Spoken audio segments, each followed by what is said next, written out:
Good morning, everyone.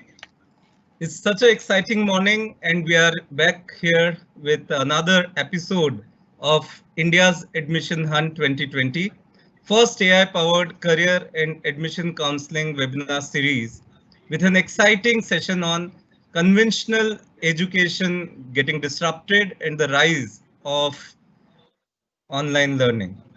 We have with us today an eminent panel of speakers, and we are all going to be enlightened with the combined wisdom of such stalwarts from the industry today. I'm so glad that I know all of them very personally, and I feel very honored with their presence today here on this platform again. I'm sure the knowledge, the discussion will enlighten both parents and the faculty community attending this session today. And interestingly, each one of them are practitioners of variety of initiatives and path-breaking innovations, which eventually lead to betterment of the society. So this is a phenomenal opportunity for me to welcome them all. Let me welcome Dr. Mahadeo Jaiswal, Director IIM-Sambalpur. Sir has been on the board of ASMA for last 2 years and has been a great patron to us here at ASMA. I welcome my friend Dr. Jayant Shah, Executive Director, Academy of Indian Marketing. It's a pleasure to have you here, sir. Last year when I hosted the event along with you and the awards that we did, we know, what kind of emotional, moments they were. So thank you so much for, having the kind of initiatives you have at Academy of Indian Marketing. And through you, Jagdish Seth sir's patronage is also with us. I'm so glad and thank you again. Let me welcome my, growing mentor, I would say. I look up to you, Sanjay sir. Thank you so much for joining us today. Sanjay sir is Chairman IFIM Business School, Bangalore. And sir also is the founder president of Vijaybhoomi University. Welcome, sir, and I'm so glad to have you with us today. With us, we have Dr. Pankaj Gupta, a veteran in education and a very popular person in the health education. His effort with IIHMR University and prior to this with Symbiosis is much talked about. So welcome, Pankaj sir, to this event. And last but not the least, I have with us Dr. Atul Khosla. Thank you so much for joining in, sir. I still remember the kind of interview session I had with you at QS Summit 2019 in Goa. And the kind of work Shoolini is doing is, I think, phenomenal and outstanding. Your focus in biosciences and some other, path-breaking areas are already getting noticed worldwide. So I'm sure, with your wisdom, we are going to be a lot benefited today here. I would like to also take this opportunity to welcome all my partners. We have with us as supporting partner, Government of Telangana, Government of Nagaland. We have with us Association of Indian Universities. We are supported by Yangpu, Mumbai. We are supported by Orai Robotics Private Limited. And we are also supported by FMA Digital. So we welcome all the supporters here. And I take privilege and honor in opening this particular session and requesting the stalwarts to actually enlighten the audience with their interesting insights. So with this, let me invite Vice President of ASMA and Communities at INOSA, Mr. Chandan Anand, to introduce Dr. Mahadeo Jaiswal. Over to you, Chandan.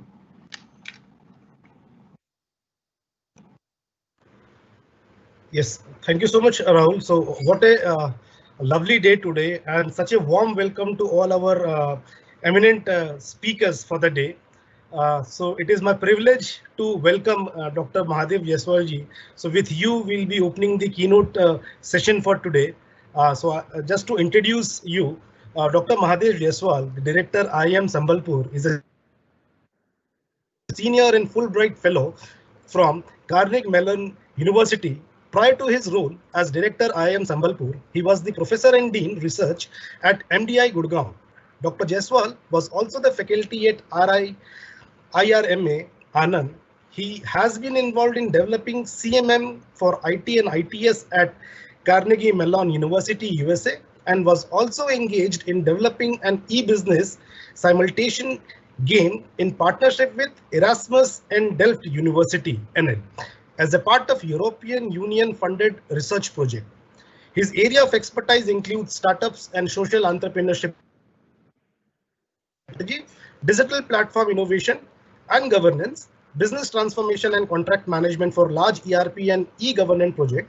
Dr. Jaiswal has been a management consultant on ERP and large IT projects for several organizations such as Coal India Limited, SAIL, Power Grid, SJVN Limited, RECL, Cochin International Airport Private Limited, Indian Railways, among others. He has also authored over 50 research papers, case studies in international journals, and 7 books. So it is an honor for us, for everyone, including the co-speakers and the audience who are listening from the community of students and parents. Over to you, Jaiswal sir. Kindly open the session with your keynote speech. Thank you, Rahul and Chandan, and also thanks IIHMR for having organized and inviting me for delivering the keynote address. It's my pleasure. You guys are doing great job for last many years. And in fact, you could visualize the digital disruptions, not due to COVID, but much before COVID. So my compliment and my heartiest congratulations to the entire team of IIHMR, who had a visionary team, very young and visionary team. And I'm sure you will be known in the Indian management, Indian educations in terms of highlighting the disruptions and digital educations in coming years. People will remember you. Thank you very much. Now, today's theme is, so appropriate for across the world, not only in India. Across the world, we are all struggling. What is going to happen in educations? Everybody, ever since the lockdown was announced in March 2020, people have been, just debating, evaluating, waiting, and we're not very clear what to do. I have been I've been interacting with my colleagues across IIM fraternity, other institutions, other top business schools worldwide, and asking questions. What are you doing? Everybody is asking these questions. What are you doing? And what are your plans? And what are your strategy? I could get 3 sets of answers from all these institutions, including top management institutions, including top engineering institutions, including top universities globally. One set of response which is coming from the top management of this institution who are heading these institutions are saying that we know the digital disruptions very well, and we would like the digital disruption to be used for increasing the efficiency of education delivery, not more than that. Ultimately, education will be delivered by a human being, teachers and professors, but digital will be used only for increasing the efficiency in the delivery. I analyzed this answer, and then I also tried to see some of the theories which a lot of professors in Harvard have written, like one professor which has talked about efficiencies, and that is Professor Clinton Christensen, who works in the disruptive innovations field. And now he's no more, but his work has been always on that. And as for his research, he says that if organizations focus on increasing efficiency in the digital age, so what if you become a highly efficient organization, but you are not relevant to today's date? Will that survive? What happens if a branch bank is very efficient, but it is not anywhere bank? So digital can be used for just increasing efficiency, or also can be used for innovation. So this set of answer, I don't think will have a brighter future, because if you are efficient institution but not relevant, then who will come to you? Second set of answers which I've been getting from the top management of these institutions are, they're saying, yes, we have started on a digital mode right now, and we are waiting for COVID to go and lockdown to be off so that we can go back to our old face-to-face model.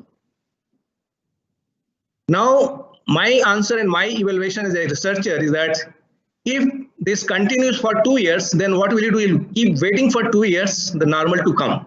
And by 2 years, you will be nowhere. So a lot of institutions, a lot of organizations are in these categories that they have started online, just waiting for when this problem to be over so that they can go back to the old traditional business model. This is also not going to be the right strategy, according to my understanding. Third set of answers, which comes from, again, a lot of people, they say they are different. They say we are experimenting and learning on various tools and techniques of digital age in educations. Now, my answer to this category of people is, if yourself are experimenting and learning, then why somebody will come to learn from you? Because you have yourself not learned. Yourself won't make others to guinea pig. So this set of three sets of institutions currently I could see, and in order to analyze whether what will happen and what should happen, then I went back as a researcher to analyze, and using a Herbert-Simon model of decision making, Herbert-Simon model of learning. Herbert-Simon, let me tell you, is a very famous, and I had the fortunate to attend some of his class. He was a professor at Carnegie Mellon Business School, Paper Business School. And by education, Herbert-Simon was a behavioral scientist. So he had a great understanding of the behavioral science of human being. A great behavioral scientist. He invented artificial intelligence and robotics at CMU. So he is the man behind artificial intelligence because he could have a very clear understanding of the human brain. So he worked with a computer scientist and created artificial intelligence long back. However, he was awarded a Nobel Prize on his work in the economics, that is theory of bounded rationality. And that is where he has given three basic questions everybody should ask whenever there is a disruptions, wherever there is a new change, wherever you have to take decisions. And that model is called Herbert-Simon decision-making model. And entire management education is actually based on that model, the worldwide. And these are very, very simple model, and which raise basically three questions, which we all have been learning from the school days. For any change, you should ask three questions. Why this change? What is this change? And how this change? Now, let's ask ourselves the first question, why we should talk about digital disruption. Let's go back to human civilizations. We all talk about agricultural revolutions long back. Whole world, human civilizations had gone through agriculture. In agriculture age, it was more economic activities and social activities more around agriculture. We used to have a huge land, grow crops, and grow big, and landlord, and those were the big people that time. And all around you, the field of your life was agriculture. All over field, within field, you will be living your life.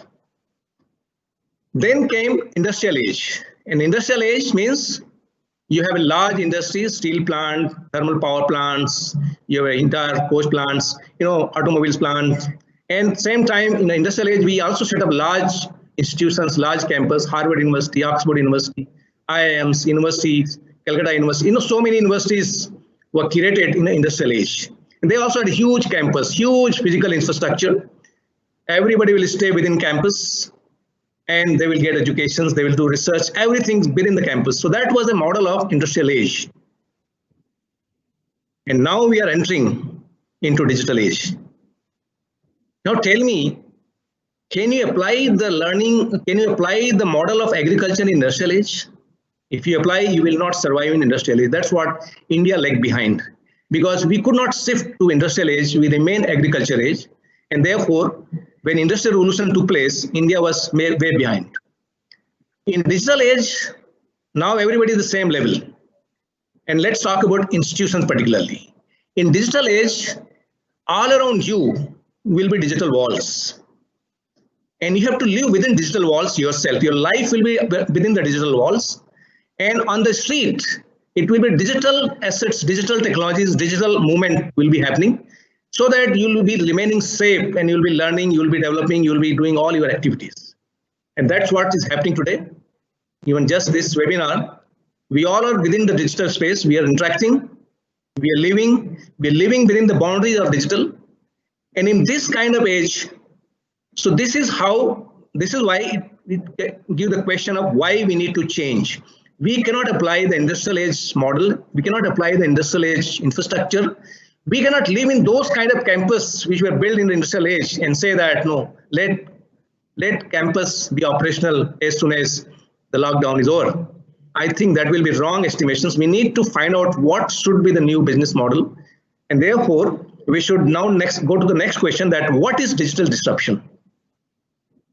Now, COVID is not digital disruption. COVID is a disaster, but digital disruption is a positive sense. Like, it is going to remain for long, and it is going to create new ideas. It is going to create new models. It is going to create new opportunities. And that is what is called innovation. As per Clinton Christensen model, digital disruptions is a disruptive innovations. And therefore, you have to think differently, and you have to find out what should be different here. And in order to answer that, you have to find out how we should react to this.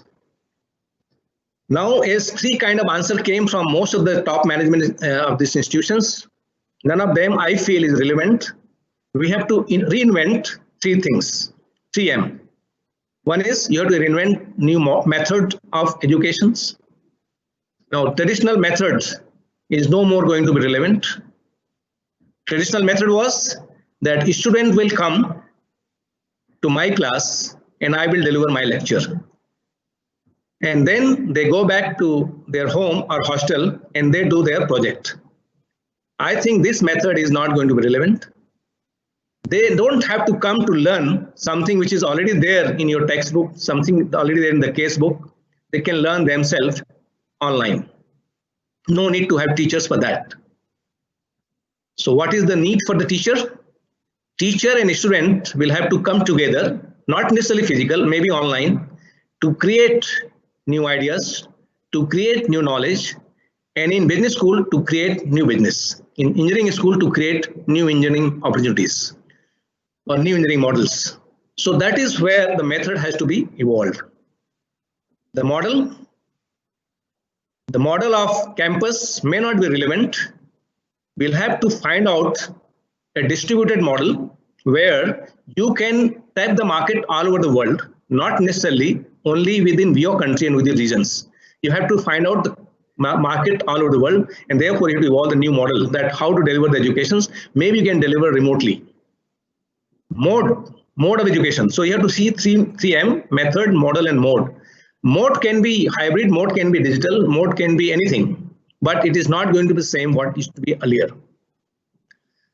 Now going further, to understand the learning, particularly when you're talking about education, so you have to also understand what is the learning objectives. Now in learning objectives, in 1956, you must be knowing Dr. Benjamin Bloom, a great, again, a psychologist, educational psychologist. He came out with a model of Bloom model, and this Bloom taxonomy, and where he has given 7 learning objectives. The first one, which is the basic, when you go to the class, the first thing which you learn is remembering. Like, you remember what is there in the book. So we try to remember what is Newton theory, what is Einstein theory of relativity. Basically remembering the basic concept and theory. That is the first step in learning. Then according to Bloom's taxonomy, the second step is understanding. You have remembered, but now you have to understand that, grasp it. For that, you have to do some kind of, modeling or some kind of experiment. And then comes applying. The third approach, third steps in learning is whatever you have remembered and whatever you have understood, you have to apply that somewhere. If you have learned history, if you have learned, let's say, Mughal history, so you should apply that, what could have been avoided and what Maratha could have done in order to, win war from the Mughals. So those kind of applications has to be learned in the third steps.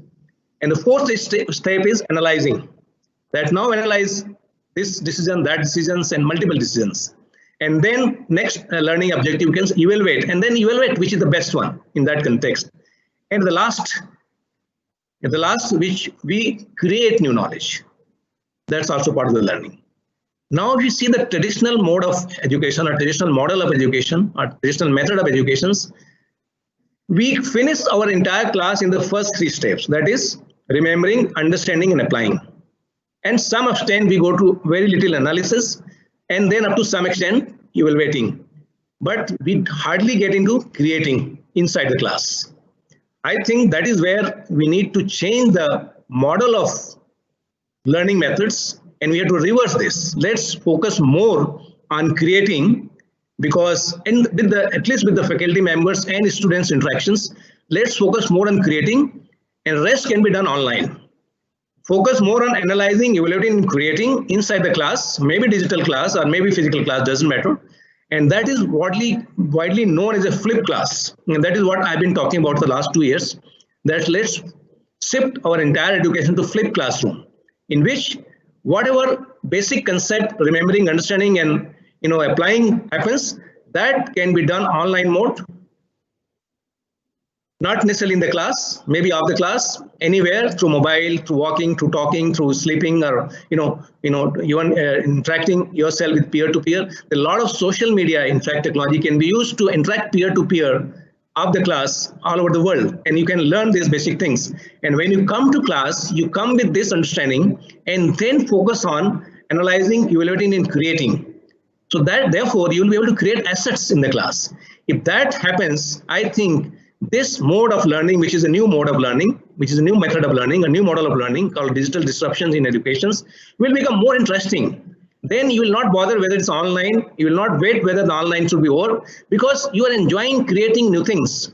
I think that is where we need to focus, and that is where we need to understand that in the current scenarios, don't have to wait the things to come normal. Let's assume that this is the new normal, and in this context, let's focus on 3M, the new method, new model, and new mode of educations. And then the education will become very, very exciting. Education will become very, very creative. Education will become very, very demanding. And then your human civilizations will shift from industrial age to information or digital age. And you will have a very different set of life. You'll have different set of understanding. And whatever we're talking about globalizations is much easier in digital age. There is no boundary here. And now you should think that your students, your faculty, your staffs can come from all over the world. Why should we be only confined to your regions? Let's think big. In that context, I mean, this is purely my understanding, my point of view. And this is debatable. I'm not saying that this should be done. This is debatable, but it's worth experimenting with these new ideas. And instead of waiting for the things to become normal, let's create our own new normal, which is more creative, which is more exciting, which is more educating, and create the new opportunities and take India at least in the field of education much ahead from other countries. Because remember, there are only two things which matters for the country. One is quality of higher education and quality of jobs. If you could create these two very high quality innovations, I'm sure the country brand will be very, very high. Like if you compare today, US, why it is highest? Because higher education quality and industrial jobs quality are much higher in that country compared to other countries. I think India should take leapfrog in digital disruptions, and let education take lead, because education is the driving force for entire civilizations. Education brought agriculture age, education brought industrial age, and education also will bring digital age. And in that context, I feel digital disruptions and COVID is not to be taken temporary. COVID may remain for longer, doesn't matter. I think let's move on and create new model and disrupt and become frontiers in the field of education at least. And this can happen across country, across world. With that, I would like to thank my keynote, and it was really pleasure to be part of a panel where we have Mr. Jayant, my good friend, Dr. Sanjay Padode, a well-known educationist and chairman of IFIM, Professor Pankaj Gupta, Vice Chancellor of IIHMR, my again good friend, and Mr. Atul Khosla is a very famous educationist and Vice Chancellor, and Rahul and his team, Chandan, and entire team of IIHMR. I think this platform is quite exciting. I'm sure this platform will create a new disruptions into opportunities and innovations, and then we'll be able to learn from each other and could create new directions to all those category of people which are struggling what to do, what will happen, and what should not be done. I'm sure we'll be able to come out with better conclusions and we'll be able to see better future. Thank you very much. Yes. So thank you, Dr. Mahadeo Jaiswal, sir. What a lovely context you put in front of the audience today, and this is what we were expecting from the session to, to get a track of what should be the discussion happening. So from a very initiative level of how an institute could play a very crucial role in redefining the model, co-creating these models, and then creating a brand India image where the quality of higher education and quality of jobs should be in a top priority. The learning objectives should be redefined, focusing on analyzing and evaluating and creating. You laid a stress on flipped classroom. Absolutely apt, sir. It's very much needed. The methodologies of teaching needs to be understood. And the 3 M's which you told, and you told everyone to focus on methods, model and mode, should is a very relevant input for most of the academicians and educators, sir, who are fighting back this pandemic COVID. And I'm sure all the academicians, educators, and they are being shouldered with all their faculty, teachers, their staff in making this a reality, sir. Thank you. Lovely opening, Mahadeo Jaiswal. Let me congratulate you. Thank you so much for this session. Thank you very much to your team. Yeah. So going forward, yeah. Thank you, sir. So going forward now, we have a very interesting panel and a very exciting panel which is coming. It has been represented by the South India, East India, and the Northern India by the 3 big and renowned institutes: IFIM, IIHMR, and Shoolini. So to start with the introduction, we have the moderator of this session, Mr. Jayant Shah.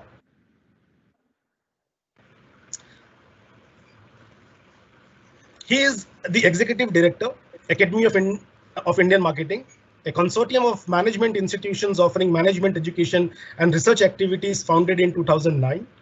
He has extensive experience in the education industry and is skilled in various fields, including business planning, data analysis, business development, and entrepreneurship. Mr. Shah holds a bachelor's degree in commerce from MS University, Baroda, and LLB Law from Mumbai University.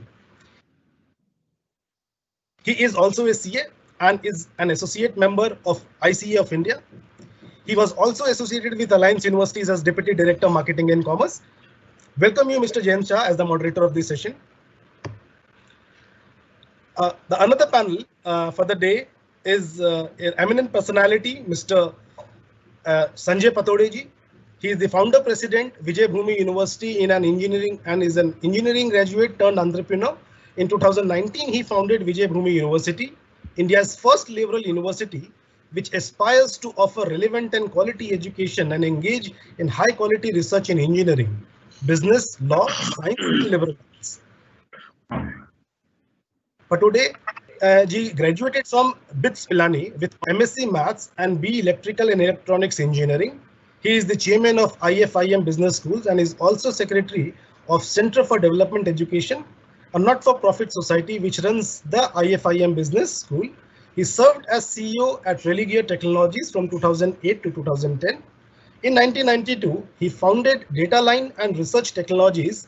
The company was the first in the country to pioneer the concept of online access to financial information and also registered at the first market data provider in the country. Welcome, Mr. Sanjay Padode ji, in today's session.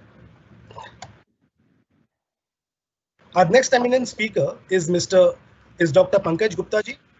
He's the chairman of IIHMR University, Jaipur. Over a vast 25 rich experience of professionalism and is well known as the academy and an exceptional institution builder with the several top organizations. He is a Fulbright Fellow, CMA, GCPCL, Harvard, Fellow of ICAI, and alumnus of Lucknow University and IIM Ahmedabad. Dr. Gupta has authored several books and research papers and has delivered guest talks, presentations in many top business schools in India and abroad. He had conducted numerous executive education in various. He is the recipient of several honors, including valuable contributions to profession award by ICAI and most innovative idea in the management education award. Dr. Pankaj Gupta ji, we welcome you in today's panel session. Thank you. And our next panel, Dr. Atul Khosla. He is the founder and Pro Vice Chancellor, Shoolini University, Solan. Began his career as a consultant with McKinsey and Company in 1995. He then founded The Last Group, an outsourcing advisory firm in 2003. He was India's CEO and global partner at Oliver Wyman, a leading international. He recently co-founded ADO, an edtech startup with an aim to bring high tech to higher education. Dr. Khosla has a BTech from IIT Kanpur and MBA from Jamnalal Bajaj Institute of Management, Mumbai. He is also an advisor to several Indian and global organizations on the issues of strategies, operations, and innovation. As independent director with Gabriel India, senior advisor to Ankur Capital, India's leading social VC fund, among other. I welcome all the panelists today. Over to you, Mr. Jayant Shah ji. Please take away the session as moderating this sessions. Thank you so much. Thank you, Chandra, and for the nice introduction of all the panelists. And thank you, Rahul, for putting together this fantastic webinar. And the context set by the keynote address by Dr. Mahadeo Jaiswal is so relevant and it's so eye-opening now that he has given us the 3 questions of Howard-Simon model: why, what, and how. So all these things now, because COVID-19 has created mayhem and loss of life across globe, grinding the wheels of economy to a halt. And education too has suffered in a way no one has imagined. All other economic activities are now getting back to near normal or like that. But education, still we are groping in the dark that what is going to happen, because government has already announced that till 31st July, all educational institutions from KG to PG, everything is shut down. And we don't know after 31st July also what is going to happen. So this is a big question.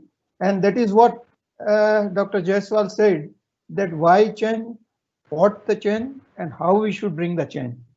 And as he mentioned rightly, that digital disruption has already happened. It is not new to us. And this kind of digital disruption was there in US for quite some time. What we talked about, the flipped classroom, that is also happening in US for quite some time. And we are late in adapting all these things. And we were waiting that only the physical is the way. And till 2019 and I think December or till January 2020, we were thinking that everything is going to be normal. This COVID has happened somewhere in China and it has not much impact on the life of humans. But now we have realized that thing is not going to go back to normal. And for this, we have all the eminent panelists, and I think everybody has adapted. On this panel, I can see that Dr. Mahadeo Jaiswal in his institute, or Sanjay Padode at IFIM, or IIHMR Pankaj Gupta, or Shoolini, Dr. Shoolini University also have adapted, because he is expert in the area and he is way ahead in adapting the digital disruption. So now physical is, I suppose, when it will come back, as Dr. Jaiswal said, that whether it will take 2 years, 3 years time, we don't know. And when the vaccine will come and whether again it will be the same normal, no, it is not going to be the same normal. It is going to be something different. And maybe it is a blended model of education which will happen. We never know. There are some areas which is going to be completely digital, and some areas will require physical. So like in technology and other aspects, there are going to be some digital and a blend of physical. But certainly I see that certain areas where you don't require to go physical, it will take over by digital, because whenever there is a change which is happening in the society, then society adapts the change and they don't want to go back to the previous model. So once we are into the new model of digital education, online education, and deliver and everything, it will get perfected. Right now, we are just exploring what are the options available. New platforms will come, new technology will come. So over the periods, after some time, we will have better technology. And right now we have 4G in our country. So many countries don't have this kind of facilities. But once we get into 5G again, then more better technology, better AI communication and all these things is going to happen. So it is not going to be the normal which was we have been experienced till 2019. It will be a new normal and we will have to live with that. And what are the challenges we are going to face as educationists, as institutions who have created this physical infrastructure, huge physical infrastructure? That is going to be a question mark over the mind of everybody. So as government has said that they want to increase the gross enrollment ratio in higher education to 35% and by 2025. So that is going to be a big challenge, how you can reach the 35% GER in higher education without digital mode of education. So that is going to be a question for everybody. So I think one of the reason is our system, whether it is unprepared or underprepared for such closeness and resultant eventuality. And moreover, our regulators, are they prepared to assess the situation and ready to address it? Because we are governed by the regulations of AICTE and UGC. We don't have free hand to do what we want to do. Some private universities, they can design their own curriculum, courses, etc. But they are guided by the rules and regulations of AICTE and UGC. And what is the long-term and short-term impact of this online delivery of courses? That also we are going to address. So maybe I can invite Sanjay Padode to give his views first, and then we will switch over to, after his address, I will invite Pankaj Gupta to give his address, and then Professor Khosla. So Sanjay, over to you. Thank you, Jayant. Thank you, Rahul. Thank you, Chandan. And thank you, Dr. Jaiswal, for such a good inauguration. And nice to meet you, Pankaj. Nice to meet you, Dr. Khosla. I've never met you in person, but good to meet you on E. And Jayant. Always a pleasure to talk to you. So I think I'm going to set the context slightly differently, okay? And I look at it from a very, very different perspective. So digital, let's look at the two aspects, digital, COVID, and education. There are three different things. Digital happened to our country in 2000s. So our entire economy, we became globalized thanks to the IT and ITS world. And I come from Bangalore, so I'm all surrounded by this. And Pankaj is also aware, being from Symbiosis Bangalore, he was also surrounded by this, what is happening around in Bangalore. So we have been the front runners in digital in many ways. Let's look at the current situation. The most valuable education technology company in the world comes from India, called Byju's. They just have got valued at $10.5 billion. So as far as education and digital is concerned, that concept is pretty well mastered by the Indian entrepreneurs. Okay. The second side is COVID. So what has COVID done? COVID essentially has just stopped the rhythm of the economy. And I think there are a lot of doomsayers who are saying that, look, this has crashed the economy and economy has to restart and etc., etc., etc. Sure, it does. But where was the guarantee that assumed this wouldn't have happened, the economy would have kept running? Maybe another black swan moment, like in 2008, there was a financial crisis. At 2000, there was the dot-com bust. All of these have been continuously acting as brakes on the economic system. The whole new world of this capitalist economy has been being tested by various breaks and moments like these. So so COVID is one more moment in my view. And then we come to education. In our country especially, and Jayant, you being a chartered accountant and you know it, that in 1991, when India liberalized itself as an economy, we removed the license Raj from every industry except education. And the license Raj continues till now. So that is what is binding us. So if I look at the three parts separately, you have three different perspectives.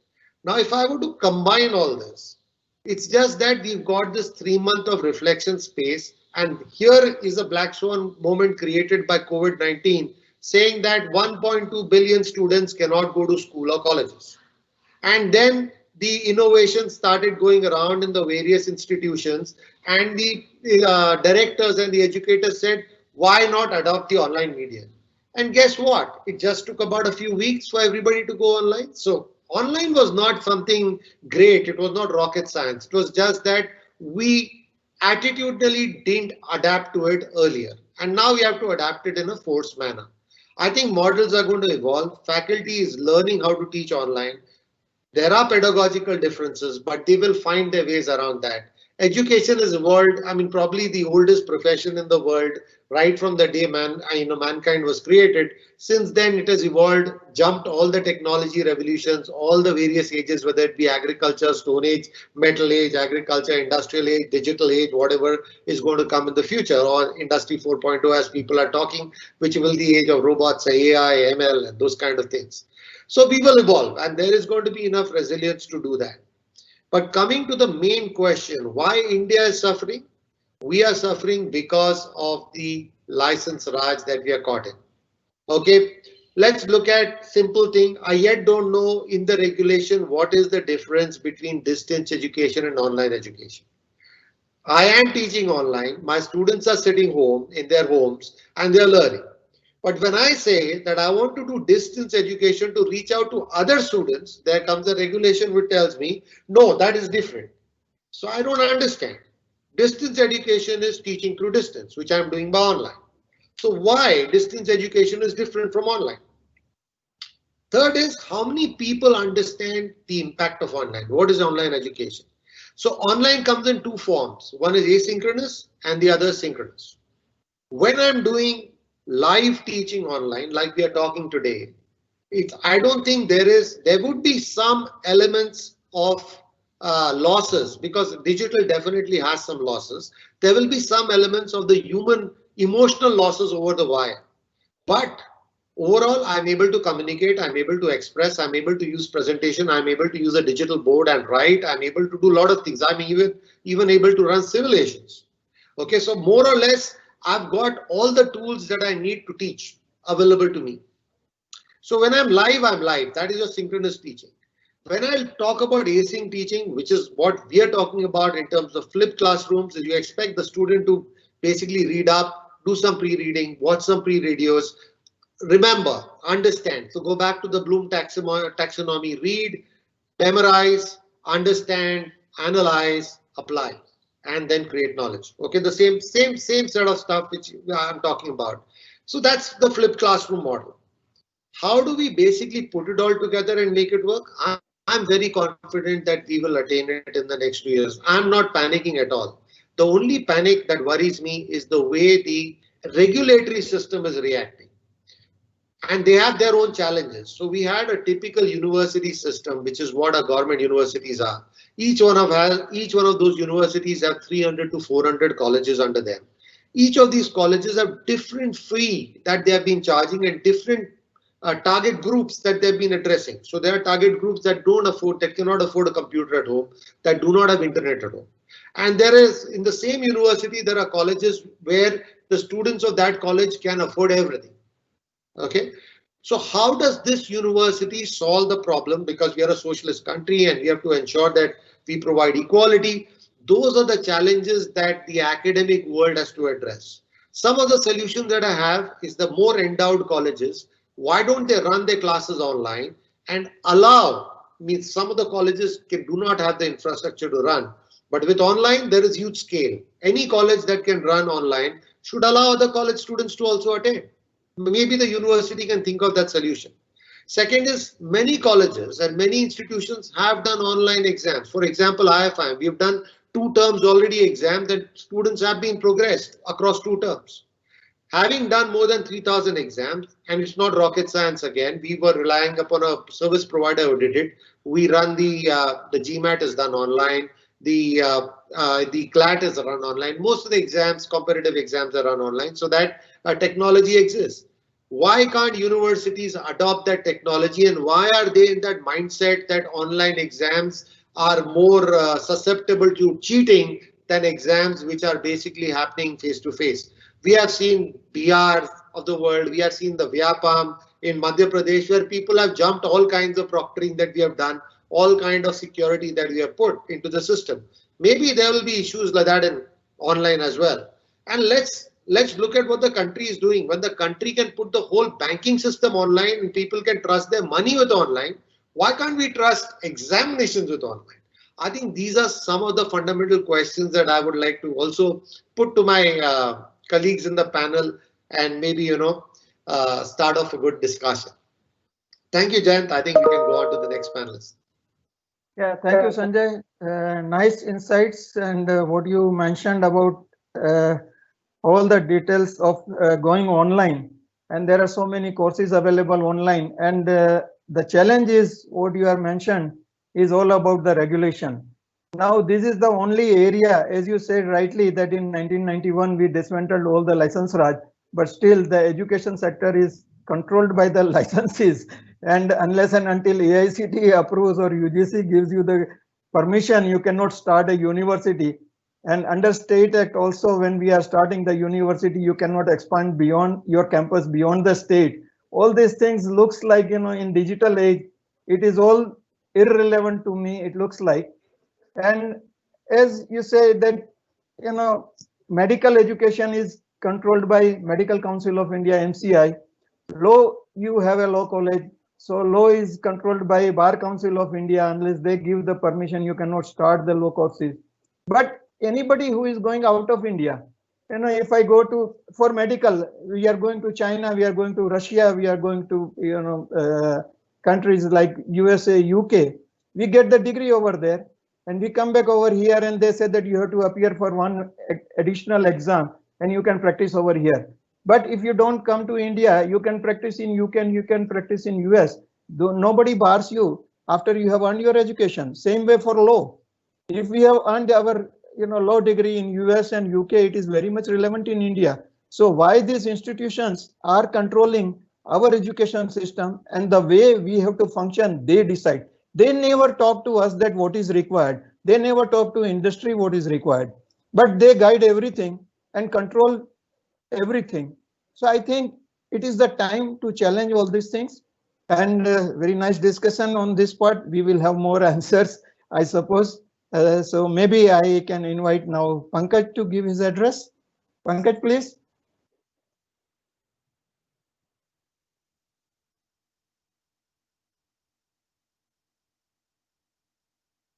Am I audible? Yes, sir. Okay. Namaskar and good morning to all of you. And it is very nice to see Sanjay ji and also hear Mahadeo ji's presentation. And thank you, Rahul ji, for inviting.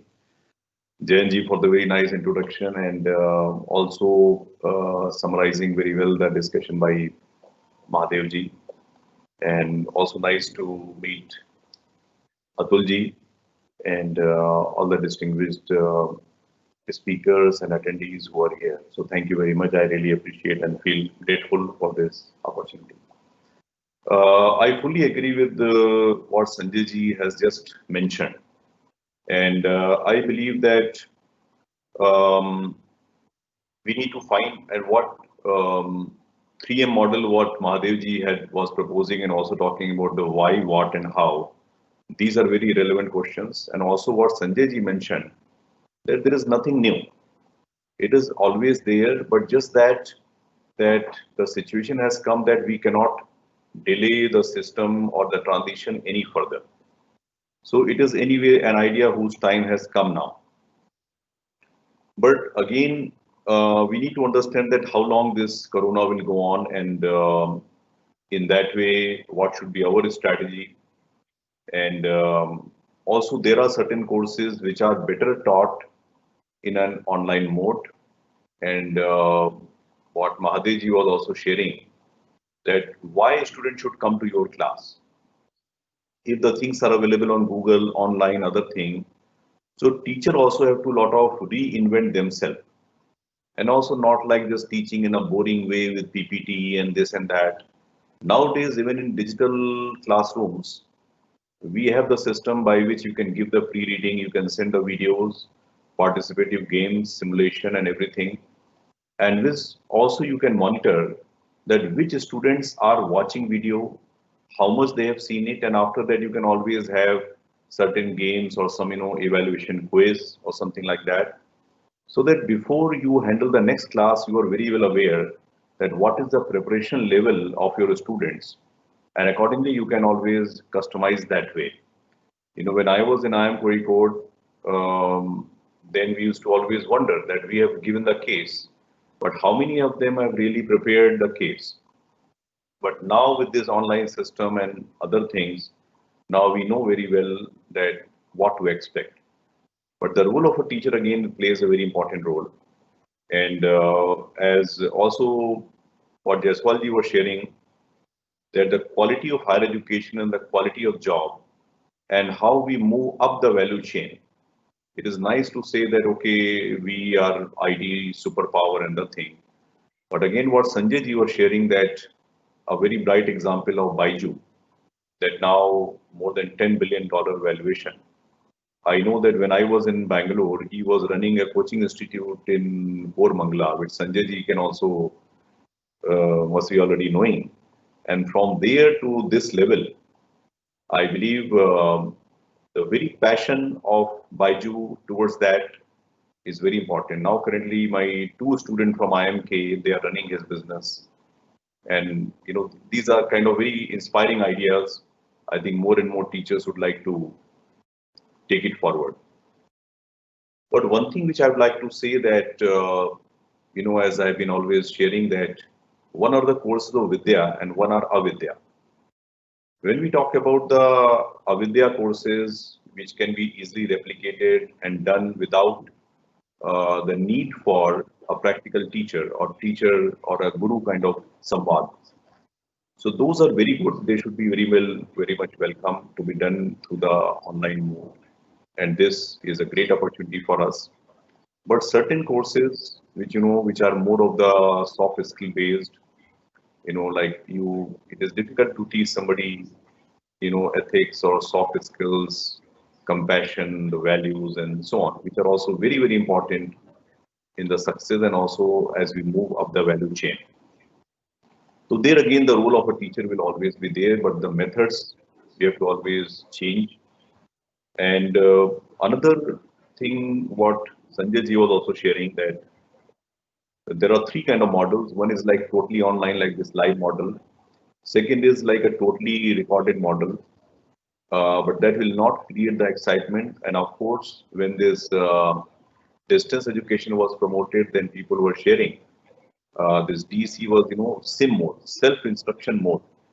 So I believe this kind of lot of discussion is needed, that how to make learning and teaching more exciting when you are doing it in an online mode. So one is totally live, another is totally recorded, and I think the more practical thing is a blended mode. So, but as such, that when you are providing a live teacher, then naturally it is a more costly. So naturally a model of hybrid would be very, very important. But one thing also we have to understand, that with the opening of the whole world and now the global players would be available and competing in this market, we need to be really very good. Otherwise, why somebody will take a degree from my university when somebody has, we are partner of Johns Hopkins University. It was set up about 35 years back. So if my student can have the same possibility of getting a degree from Johns Hopkins, why they will take from IIHMR University? So I need to be always very conscious that what kind of value I am creating. Therefore, I would like to propose a 3C model. And that is, first C stand for capacity. So the capacity of my teachers and how I continually build that capacity in the line of the changing requirement. Because, like in our university, we have around 4,000 plus alumnus who are working all over the world, and we were the first one to start a program on health management research. health, hospital, pharmaceutical management, and the rural management. So the kind of data and reach I have, and the kind of problems, real problem, and their likely solutions I know, maybe another global competing player may not know that. So that is my distinguishing advantage. So that has to be leveraged. So the capacity part is very important. Second C is about the commitment. So as we know that you can have the best of the infrastructure and resources, but the commitment of the teacher who is taking the job, just like another job, or putting in the heart and soul there. So how you create courses, because many of the things can be controlled at the design stage itself. Because if the design get defective, later on it is very difficult. Like what Deming also used to say, that you can make the things, the cost of quality right by making the things right for the first time. And the third C is customization. So what I was sharing, that what is the level of audience I am taking, what kind of Indian knowledge or the South Asian knowledge I can bring in there in my courses, and what is the requirement. If I'm catering to the entrepreneurs, then my total pitch and all thing will be different. If I'm talking about creating a course for my healthcare professional who will land up jobs in, say, PwC or Deloitte or McKinsey, so separate what we can say the individual plan of learning, keeping in view the broad objective and also the individual objective to the customization. So I'll say the capacity, the commitment, and the customization are very, very important. And I also see there's a very, very big global opportunity for our teachers to become the global gurus. And one example Sanjay ji already mentioned is about Baiju. I know there are some other teachers who have redefined the market of GMAT preparation. One of my friends is running it in Noida, and now he's getting clients from all over the world. And also I have another friend of mine who is running an English teaching program. So I think 1.5 million people from China he has educated sitting in Noida. So I think more such possibilities are there. Like in IHMR University, we have been partnered with the Rajasthan government, and our knowledge has helped the Rajasthan government. Right now, in the whole country, Rajasthan is now on the forefront in managing the corona. The different thing, whether it is serum testing or it is a use of plasma or cluster sampling or the herd immunity or the mathematical modeling, how it should be managed, or even for lockdown guidelines to unlock guidelines, my faculty members have played a very, very important role. And especially our chairman also has been part of this committee and our founder trustee. So a lot of work has happened, and it has given a lot of opportunity to my faculty members to apply their knowledge in solving a real state level problem. And we have also been advising NITI Aayog, Prime Minister Economic Advisory Council, and so on. So our is, a research-based university. So I have seen that the research publication, the research project, there is a big plus in my university. We have been holding one morning meeting every day, and I see there is a better connect now in the faculty members, deans, provost, and the president. So this crisis has given me great opportunity. And like today, for example, we have our convocation. There is an e-convocation today evening at 6 p.m. And there the health minister is speaking, and also the BCG managing director, Priyanka Agarwalji, is speaking today. I know that if it was a normal face-to-face convocation, I would have really had tough time in having such speakers. But with this format, I'm getting this great opportunity. So, and also a lot of, FDP program, like today morning, I have, this FDP on health system for all our 3 campuses. There is Jaipur, Delhi and Bangalore. Then I'm speaking here, and then I'll be managing convocation. So I see that there is a big capacity building even in the institutions, and it has to be taken as a very important strategic opportunity rather than taking as a challenge. We are also doing a lot of work on creating social distancing in the classrooms, and also have created modules of foundation course and also the term one, all in the online mode. And also we have created a multi-user interface, digital classrooms, where our faculty will teach and all the people will be shown in that classroom, and it will give a great idea as, you know, like a live classroom there. So I see it as a great opportunity, but what Sanjay ji was sharing about the regulatory bottleneck, I think it should be immediately addressed to, and the academic institution should be given more freedom and flexibility, because it should be left to them, the proof of learning and other things. And so I believe that the self-belief of the teachers and administrators, and also the passion and ownership of the teachers, that what kind of courses they are creating and are they really catering to the need of the students. And being based, you know, not only just the doing based model, but the being based model is very, very important. So I'd like to share these thoughts, and then I'd be very happy to take any question. Thank you. Namaskar.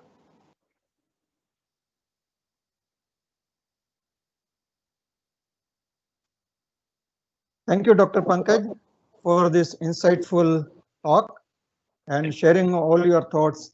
And I think you mentioned two things very critical, which is going to be for everybody. That is Vidya versus Avidya. So yes, Vidya can be taught online, offline, whatever way we want, but Avidya is one thing where you require the experiential learning. And as you mentioned, that ethics and this kind of disciplines and all these things, it is a continuous learning process. It is not that we can teach them in 1 year or 2 years. As a child, when you are at home, you learn everything basics from your parents, and then you go to school, you learn so many things in school by your teachers, and then with your peers, your colleagues, and then you go to higher education, you learn more about business ethics and all other things. So yeah, that is very much relevant. Then at the same time, technology is one thing. You cannot learn aeronautical engineering or marine engineering or robotics at your home on your digital platform. You need some kind of physical intervention to test it whether it is correct or not. So there are so many things, as even Shoolini University, they are also into biotechnology and those kind of activities. So it will require physical as well as digital both. And then you talked about capacity building, then commitment of the faculty, and then customization. So all three things are so relevant, without which we cannot go anywhere. And moreover, as we are saying that India has the capacity and India can customize it, as rightly mentioned by Sanjay and you about Baiju. I'm in Bangalore. I know Baiju for so many years. And earlier he used to teach as a class in Koramangala, yes. And he himself used to appear in every CAT exam and used to score 100 percentile. But he never went to any IIM. So that is the kind of knowledge we have. Knowledge. There is a person in Bihar. He is teaching, JEEE to get into crack the IITs, and so many students, all of his students mostly crack into IIT and go into IIT. So that is the kind of knowledge. And early, very early, I remember my friend K. Ganesh. He started Tutor Vista, and Tutor Vista was the platform that sitting in India, we were teaching students in US, and he was the first one to reap the benefits of Tutor Vista by selling it to Pearson. So this is the kind of capacity and commitment and customization India can create in the digital platform. And I congratulate you for your evening program, the e-convocation. Just few days back, Sanjay also at IFIM, we were there and we had conducted the e-convocation. So we were one of the first few. ISB was also the first one to start this e-convocation. So things are picking up. We are all learning and we are very ready with the technology. So it is not, Sanjay I remember that at IFIM, we have conducted about more than 1,500 online classes, and already examinations happened online with Metal as the partner, technology partner. So technology is there.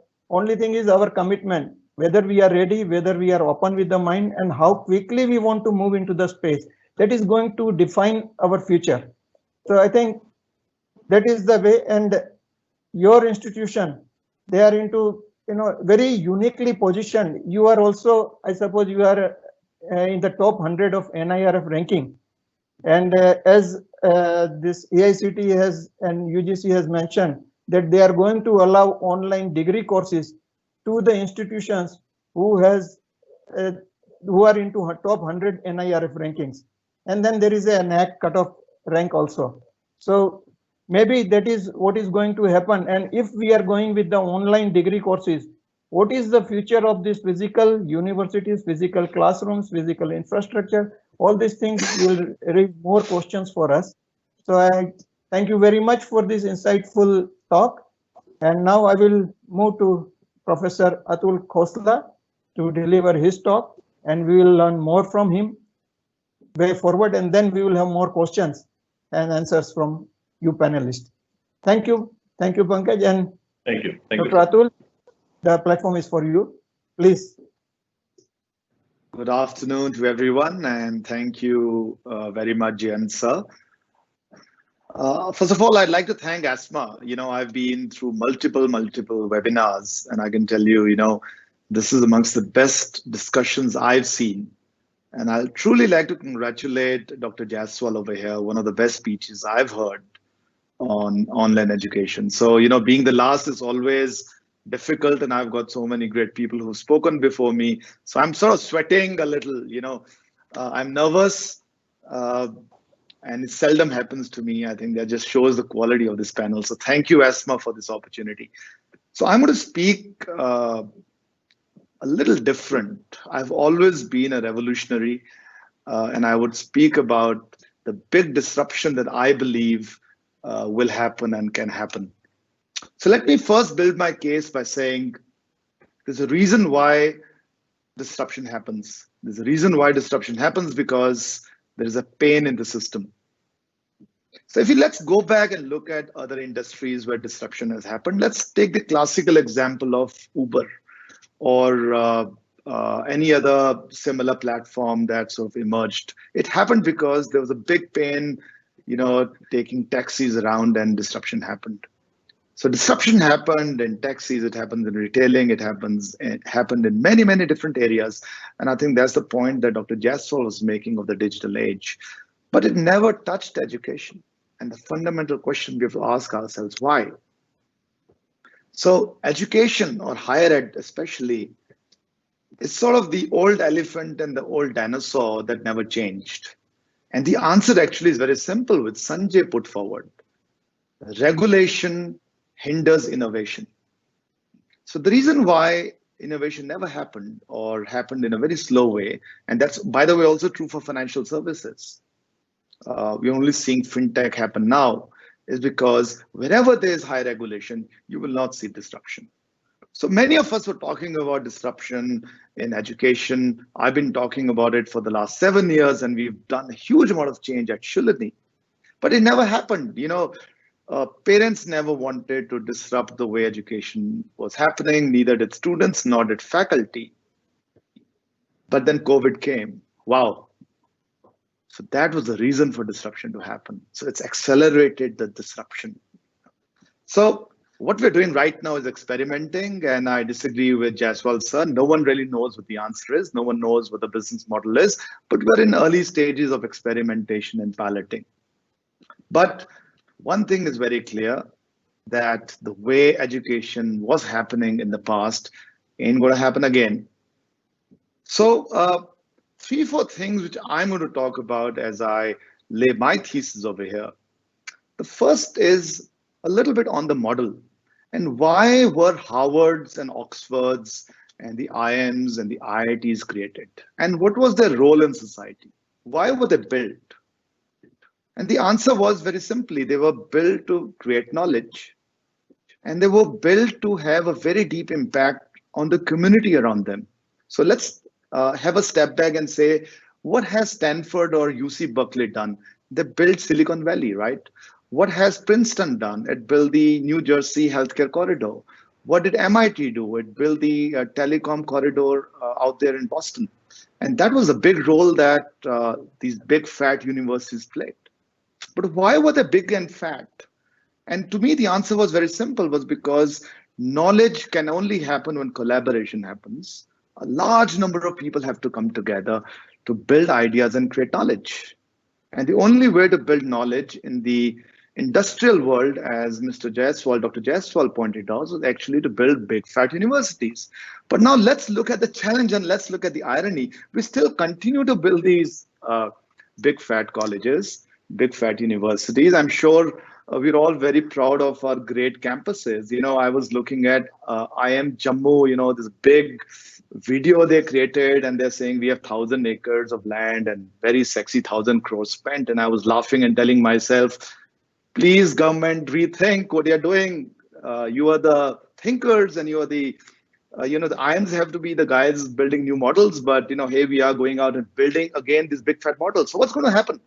In my opinion, it's going to move to hub and spoke.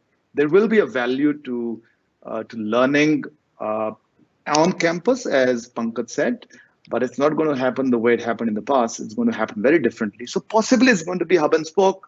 There's going to be that one big center, and then there are going to be spokes of learning centers all around where the experiences happen, where the experiences of education happens. There's one thought that can happen. The second thing that will also happen is what is taught on those campuses. So as we all know, knowledge is free. It's online. So you can get knowledge anywhere and everywhere. It's 24/7. It's ubiquitous. So I started a project called Project Meghdut at Shoolini around 4 years ago. So my belief is, why should a student sit inside a stupid classroom when you've got such a beautiful environment outside? And what they do, Pankaj sir, is they also put the curtains on and, take the blinds on, and then they switch on the lights. It's very interesting, how classroom teaching happens. They don't even, draw the curtains. But that's the way human mind works. It's stereotyping, right? So we have to start thinking about giving experience, or what I call me skills, ability to learn, ability to unlearn, ability to problem solve to students through projects, through serving the community, which was one of the reasons why universities were set up in the first place. And the second is we skills, which is ability to collaborate, ability to work together. And these are type of things that will now happen. And I'm so glad that disruption is happening. So I've been rambling right now. I know all I'm trying to say is that the box is going to break, my friends. There is not going to be IIMs in the next 20 years, probably in the next 5 years, they'll continue. There's going to be some major disruption. And if you're not ready for that, if you don't start thinking outside the box, then we will all become extinct. And that is the biggest danger that will happen. I know I'm making some very strong words, but trust me, come to me 20 years down the line, it's bound to happen. Probably 8 years, probably not even 20 years. So 4 things will happen according to me. And these 4 things is something that I'm gearing Shoolini towards, or probably 5. The first is the death of the dinosaurs, or the extinction of the ostriches. Most leading universities, most leading institutions do not want change to happen. I repeat, most leading universities do not want change to happen because it is against their benefit for change to happen. This happened with IBM, this happened with Walmart, this happened with any incumbent which is large and big. It is against their benefit for any large change to happen. So IIT Bombay says we will not do online education. They're finding reasons for it. Many of the IIMs won't do it, others won't do it. These are all dinosaurs. Harvard will also try to, like what Dr. Jaiswal said, modify the way of teaching. They will not challenge the existing model. So the first thing is, in the next 10 years, I think dinosaurs will die, new models will come up. These new models will not be owned by the Harvards and the Princetons of the world. These new models will be owned by entrepreneurs. They'll be owned by people who will think differently. They will not be owned by Harvard. Cannot win this race, my friends. It is going to be either a Shoolini or Pankaj or other people in this panel who will think completely outside the box. So that's the first thing that will happen. I think the second thing that will happen is going to be what I call the reinventing of the Gurukul. So the Gurukul model was absolutely amazing if you think about it. Students were taught on campuses or Gurukuls to learn by doing, learn by experimenting, and the learning was transdisciplinary. It was not on a particular area, and then we sort of lost it somewhere along the way. I think that's what's going to come up. So these experience centers or Gurukuls will emerge, which universities will have to provide. And I said they're probably going to be hub and spoke, because why should a guy from Delhi come to Shoolini University? Why won't I have a Gurukul somewhere in Gurgaon, for example, or anywhere where he can go, he can get that experience for 3 months, work for another 3 months, and in those 6 months get online education and then get the degree. So that's going to be the second thing. So these amazing experience centers will come up where you can go get that experiences, Vidya, as Dr. Pankaj calls it. So that's going to happen. The third thing that's going to happen, I call it the age of Dronacharyas. So there are going to be some Dronacharyas that will emerge. And let me build my thesis again. When we think about the Mahabharata, we remember Dronacharya, but we forget those 500 sub-acharyas that existed who were supporting Dronacharya. But we all remember Dronacharya. So that's going to happen in the new world, in the online world, where there's going to be 1, 2, 5, 10 Trihans or Dronacharyas who will become really famous, just like the movie world. They will become famous people who will inspire people, who will be the gurus of the world. So there'll be a few of these in every area. And that's a fundamental question. I challenge my faculty and ask them, do you want to be Dronacharya, which means the content creators, or do you want to be the facilitators? Or do you want to be the mentors who will then take that content and inspire others? I think the fourth thing that's going to happen is what I call is globalization, Googleization of education, which means the winner will take all.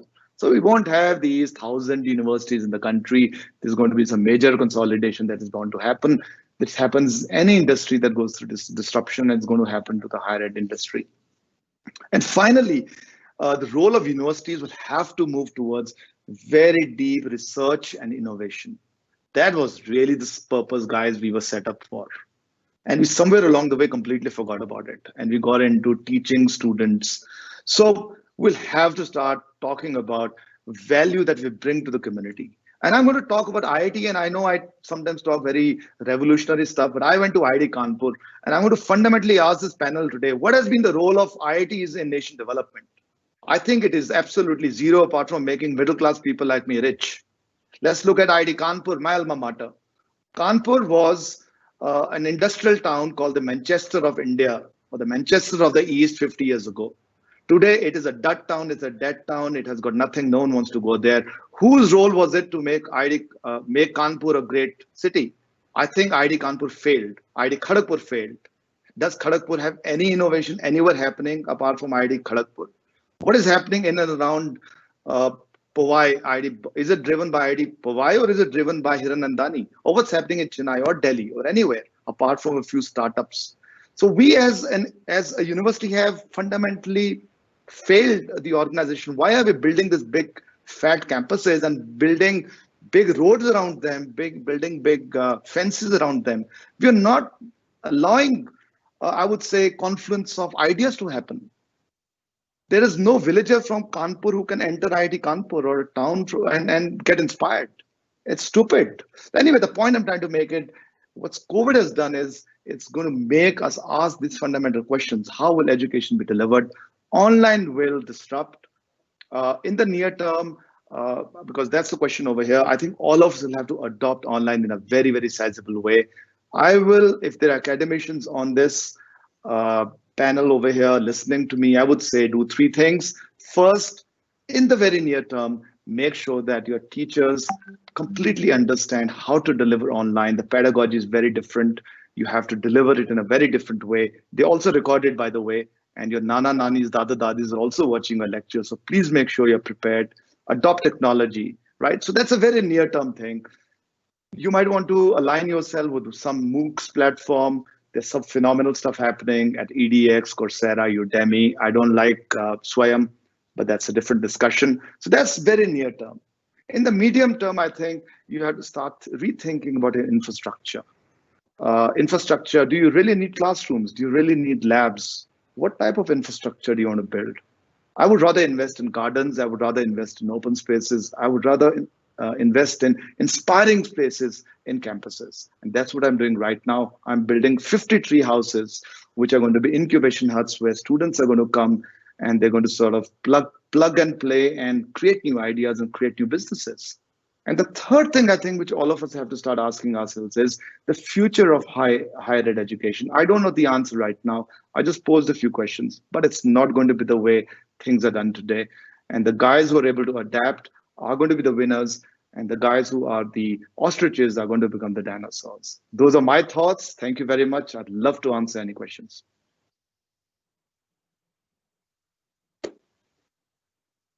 Thank you, Dr. Atul, for such an insightful talk about what is going to happen in disruption through the new technologies. What you mentioned about like Uberization of education and how we should go about it.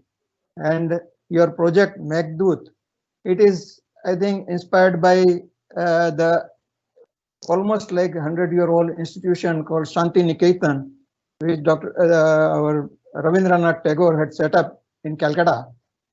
So that is the way, and the Gurukul system is going to come back. Yes, definitely it looks like, and the Googleization of education and our Gurukul system and how we are going to address all these concerns is really going to redefine how we are going to impart the education.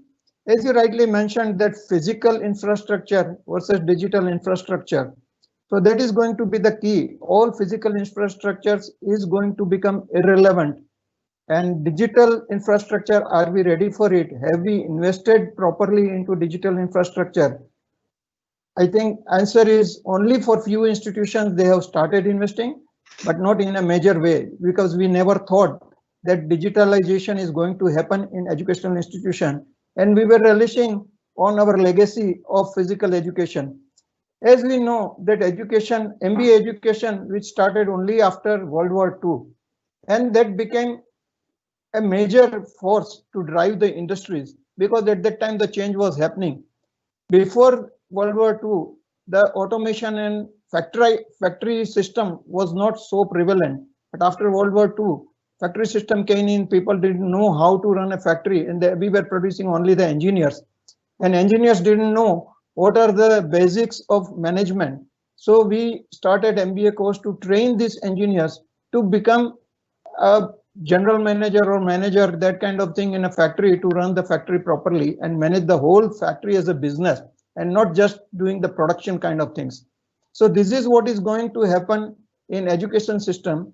And as you rightly mentioned, that our faculty has to be research oriented, and there has to come some Dronacharya out of India, and there will be below them, there will be so many people who will be assisting them and taking the India's future of education to a new level. India has been known for its education for ages.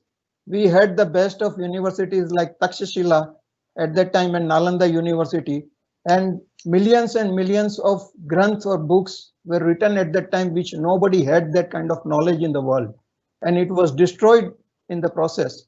But we can recreate the knowledge again, and now digital is the platform.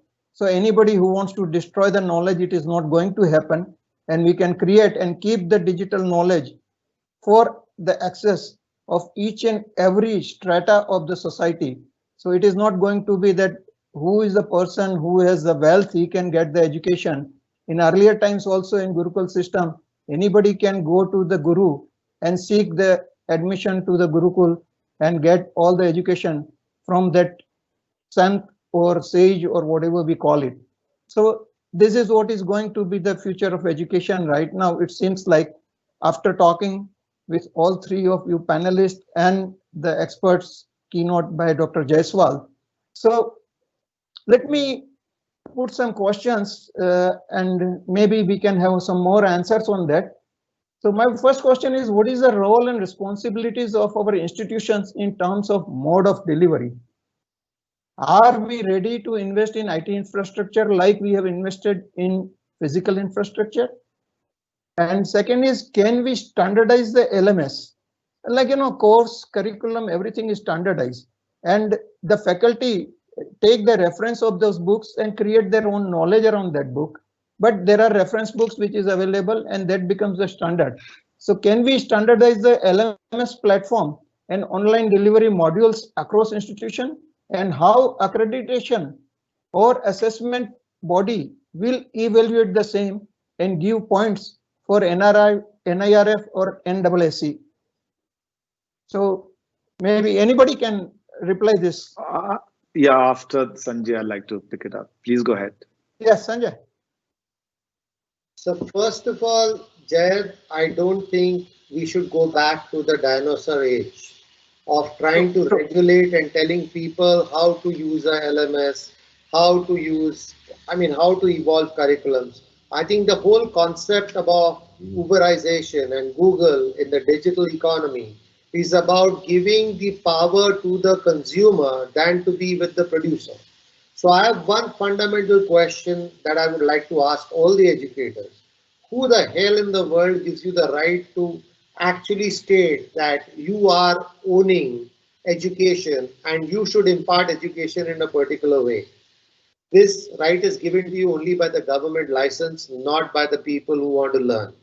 So first of all, I think the whole digital economy has already democratized knowledge, has already democratized reaching out to people, which was earlier the prerogatives of universities where I met professors. Today I can go on LinkedIn, I can raise a connect, I can talk to anybody, I can build my network the way I want. I can reach out to any kind of knowledge source and get it. So I think the first thing is to get out of the standardization.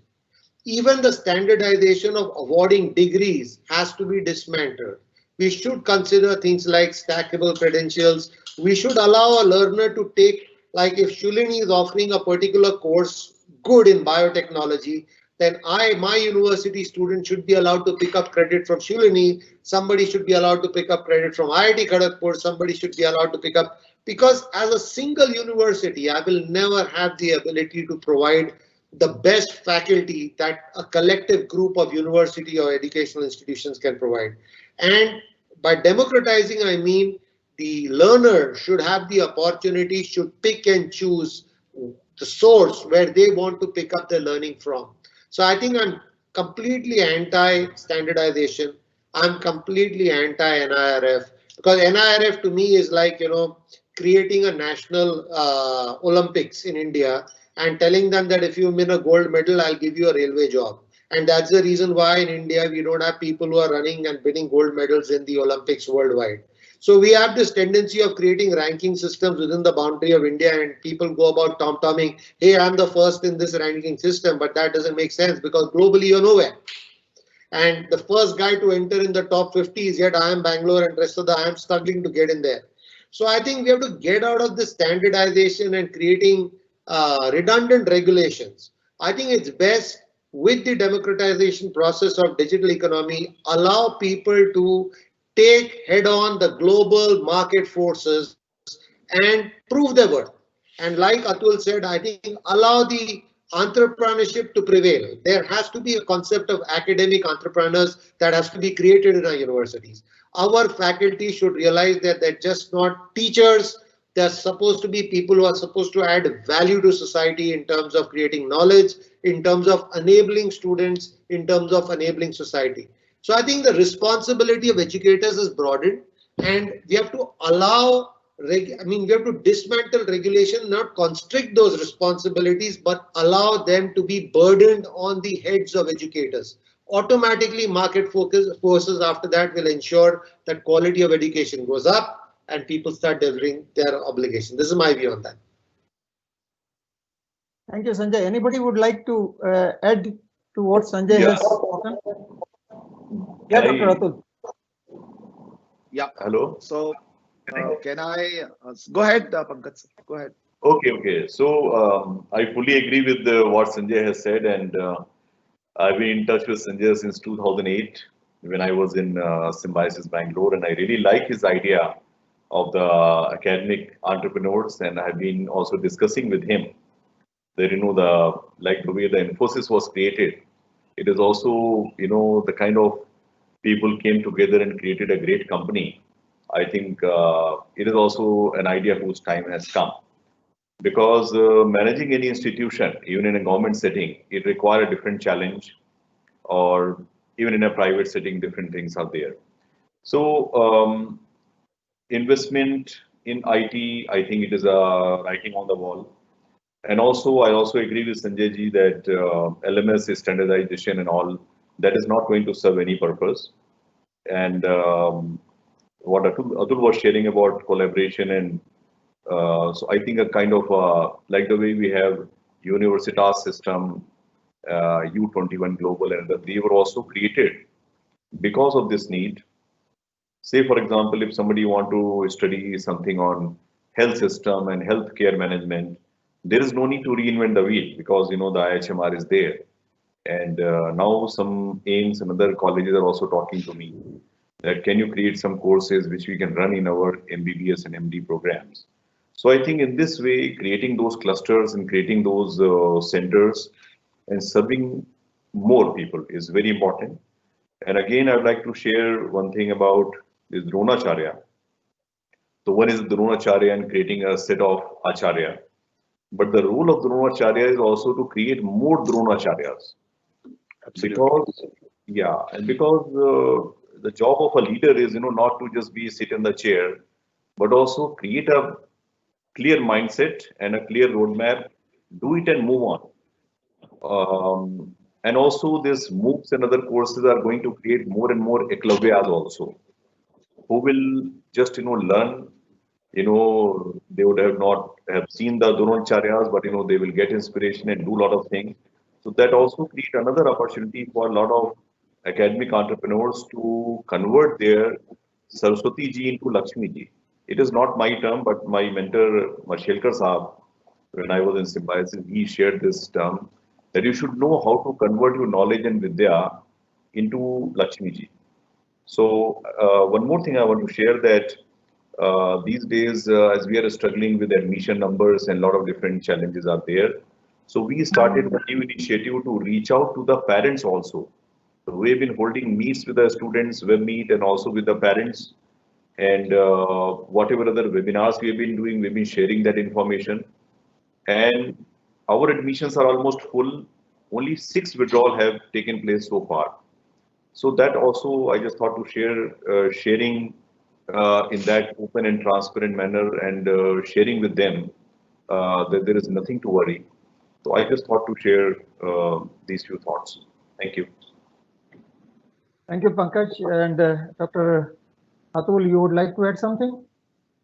I think the thought was standardization. It's been well said by both Sanjay and Pankaj that regulation and standardization kills.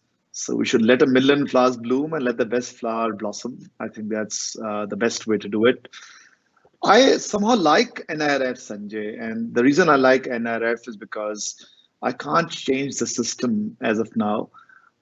So if I want to rub shoulders with the biggies of India, which are the IITs and the IIMs, then my NRF ranking really helps me. It just helps me an entry into a discussion. So just from that angle, I love NRF. I also think it's not a bad framework, but making NRF an international ranking system might not be the right thing to do. I think we all need to compete on QS and THE, which are the gold standards. We can argue whether it's the right way to measure an institution or not, but that's the way the things are, and we have to play, the Olympics the way it's being played, right? So the way Shoolini thinks about rankings is that we are playing the THE game. We aspire to be a top 200 global university in the next 2 years. We've done some benchmarking and we're right up there. So THE actually benchmarked us right along with IIT Mumbai in terms of rankings, largely because of the huge efforts we've made in research and innovation and pushing that agenda. So there's some good things with rankings and frameworks. I love the framework, for example, that Dr. Jaiswal brought in. So I think we should pick up the best things from each of these different, I would say, pieces of work which are happening across the world. And I would think as a university, make our own judgment, not follow anyone, but build our model. So we're all experimenting. So there will be a Sanjay model, a Pankaj model, and Atul model. And I think we should keep talking with each other. So I request Sanjay, reach out to me. Let's immediately start sharing credits. We've already started doing that with a bunch of universities. So happy to do that with yours. And so with Pankaj. So I think my dream is also to create a star alliance of universities in India. I've already started working on that.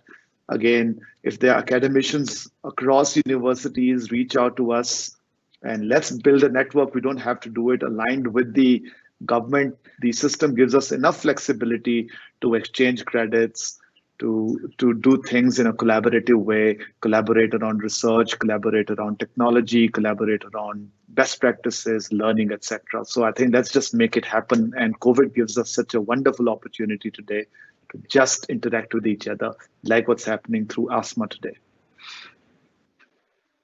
Thank you, Dr. Atul, for your insight. And one thing I would like to ask each one of you, or anybody can explain about, what is the role is going to happen about Open University if the universities in US, they are opening up their online classes, then we are offering online classes, online degrees, and they offer online degrees. Then what will be the difference between degrees in India and degrees offered by universities in US? Because many universities in US have already started giving online degrees. And the role of regulators, who is going to get them out, because nobody wants to give up the power. So these institutions like UGC and AICTE is not going to get dismantled very soon. There may be some reorganization of these institutions, like combining the two into a high institute of higher education or maybe Ministry of Higher Education, but government doesn't want to give up the control. So it is only the industry who is going to come into play, because ultimately what the knowledge we are creating or degree we are distributing is just a piece of paper. But when we go, what we do with this piece of paper is to get a good job. We are not creating entrepreneur with this knowledge. We are creating only job seekers with this knowledge. And these degrees are only good for those job seekers. And once you have landed a job somewhere in some company, thereafter even this degree becomes irrelevant, because your next job is going to be determined by your previous job, that what is your work ex, where you were working earlier, and then your next move is going to happen. So all these questions, so do you think that it is ultimately industry will come into play, because all the parents, whatever they are spending for their children, they are ultimately interested in what my child is going to earn in future. His life, education life ends at 25 or 30 years, but thereafter it is all about managing his life in social circle. So what is the best package he is going to get? What is the best industry he is going to get into? And what is his life thereafter? So if industry is the really relevant for the entire system of education, then what is the role of regulators? Can industry say that we don't want this degree and certificates, but we want the knowledge, and we will select that whom to employ and whom not to employ? Anybody can answer, please. I think Sanjay should also answer this. I've been a big employer in the past. As part of McKinsey and then all of IIM, I would go to every IIM and hire. So I can sort of give you the context of the industry over here, Jayant. I can also tell you a little bit of insight into how we structured ISB. So I was also one of the project managers, actually the first one that conceptualized ISB during my days at McKinsey. So industry honestly doesn't care, right? Industry says, I don't care. If you think about the Indian School of Business, and the name came up over here today, they give an 11-month certification. It's not a degree. You know, you can't get a government job with an ISB. It's actually a certificate. It's not even a diploma.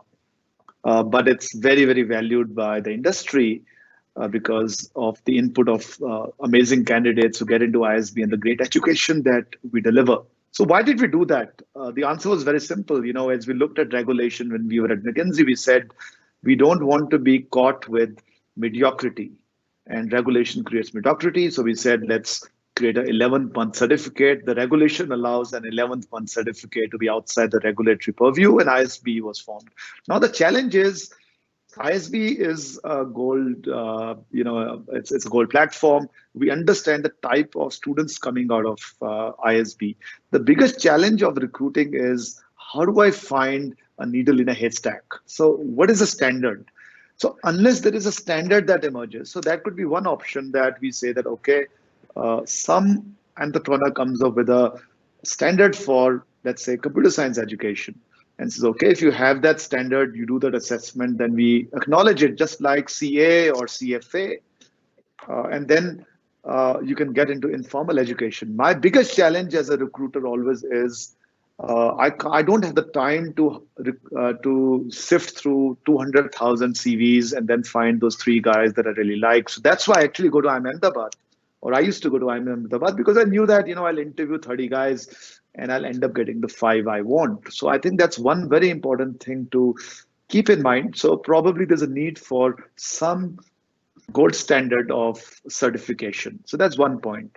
I think the second point is around the whole online degree question that you asked. So I think the government will come to a stance. So the question that I will ask UGC or AICTE is, if you've got an online degree from Harvard X as they call it, through EDX or through Coursera, are you going to allow those degrees for government jobs, or are you not going to allow them? Right? And I think that's the fundamental question that UGC will have to answer. I don't know the answer, but if they allow, then where do they stop? Because there'll be 500 different universities providing that. Most probably, I think they're going to say that if you have an online degree from a top 200 global university, we'll accept that. So they'll probably do something of that sort. That's my opinion. So I think what's going to happen, it's very interesting over here, Jayant. Let me tell you, existing incumbent universities, the 100 NIRF or the NAC universities, 99.97% of them do not have the ability to create best-in-class online programs. They're not entrepreneurs, right? They are still educationists. So some entrepreneur might come and white label himself, acquire, let's say, go to University X, which is a top 100 NIRF university, and say, okay, I will develop the program for you. The brand is yours because I also need regulatory support. It has happened in other industries like finance. You need the regulatory approval. So a lot of interesting things are going to happen, I think, in the next 2-3 years. So wait and watch. I think we are part of some of them. And so would Pankaj and Sanjay. But very, very amazing stuff going to happen in the next 3 to 5 years. I would love to hear Sanjay on this one. I don't know what he thinks. Thank you, Dr. Atul, for these insights. And the question arises now is that all these government degrees, is it only for the government jobs or it is for the private jobs? And how private jobs? Yes, Sanjay, please. So let's look at what you're talking about in terms of online degrees and degrees. I will actually go one step beyond. I will go to the entire paradigm of 12-year education plus 4-year undergrad plus 2-year masters. Okay, I think that itself is going to get challenged. Now let's go back, and why I make this point, let me tell you. Okay, did you ever hear of an entrepreneur who became a billionaire and came in the Fortune 50 top billionaire at the age of 28, 27, say 20 years ago or even 10 years ago? 10 years ago, yeah, Mark Zuckerberg happened. But 20 years ago, did anybody happen?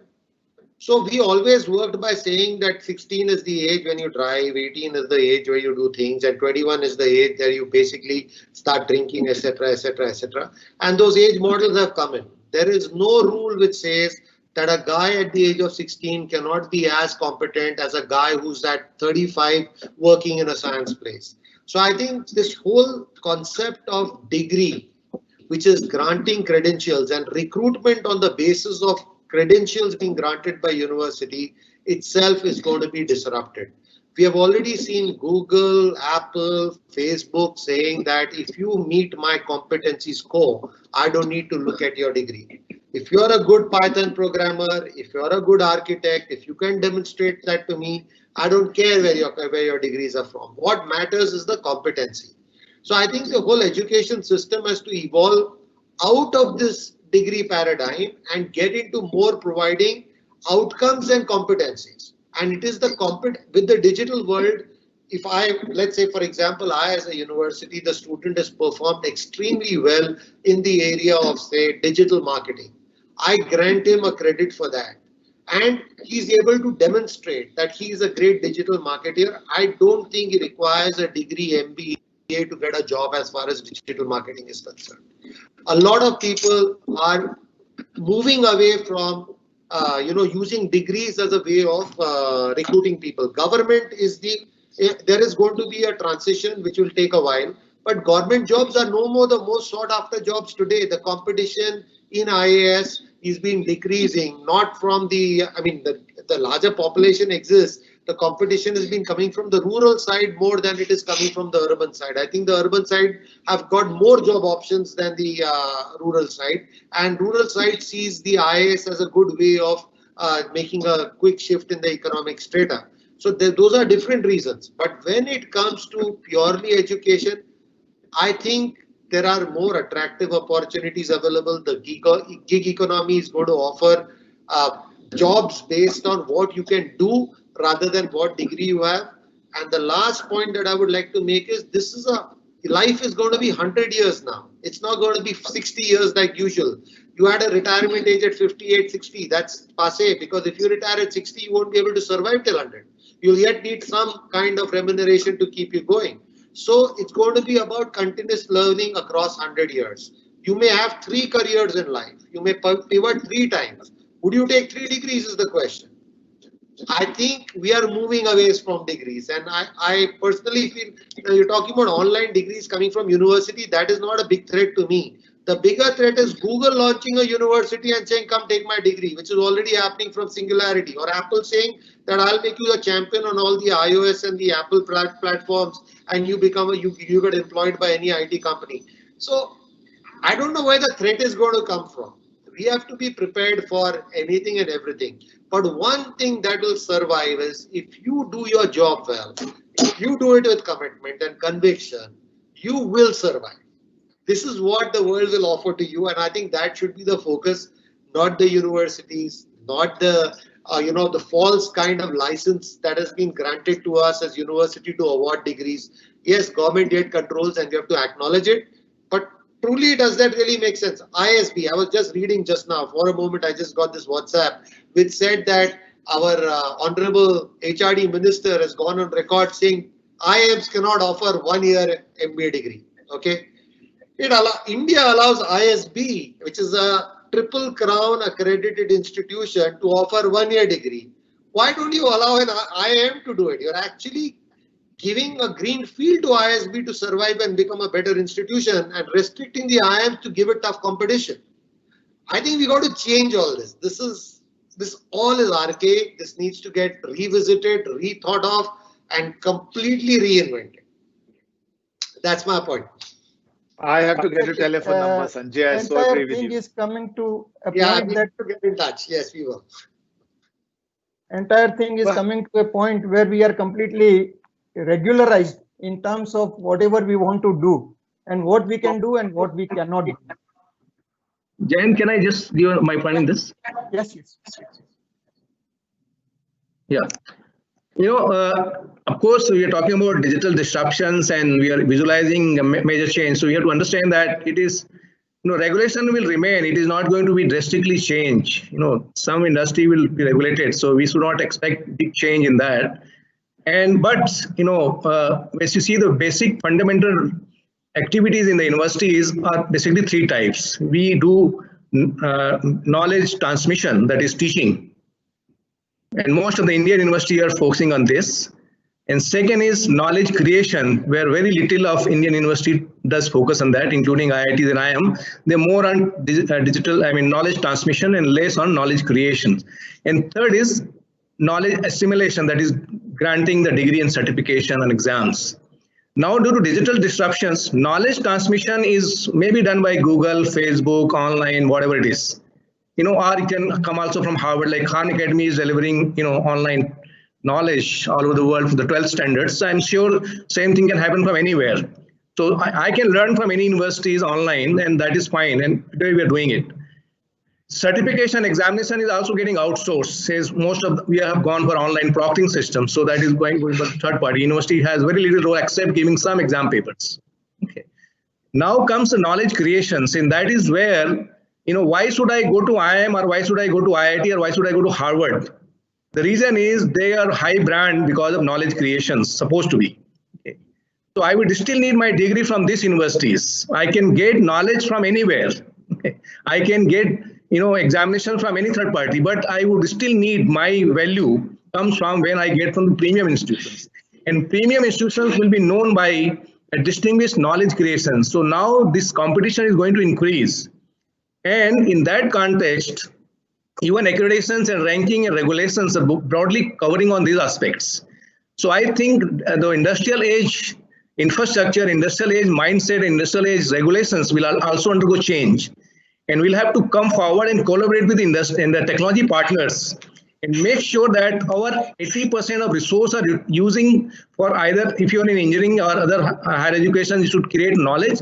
If you're in management education, you may also create business, like create entrepreneurs out of your knowledge. So those will become a distinguished, degree granting in terms of, I would like to dream my degree from those institutions which are more focused on creating new ideas and new knowledge and new business in terms of my management educations. In engineering education, those engineering institutions which create and which have professors and educators who are having high quality in terms of their content creations. So I think those kind of disruption will happen, but I'm not visualizing a major disruptions at least in 5 years, 10 years in terms of completely giving up the regulations. So even ISB is not granted, government has not given ISB to give degree, they are still giving certificate. So they're saying IIMs cannot give degree, they can also give certificate for 1 year. So they're not saying that ISB can give degree. But since ISB has created a very high brand because they had cross-selling of Harvard, Wharton, MIT collaborators, with that they created their brand.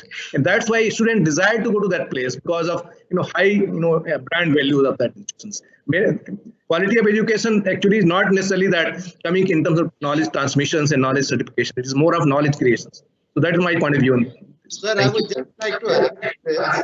Secondly, if you look at ISB situation, it has got completely leveled because earlier we had the opportunity to bring faculty for youth to teach an ISB.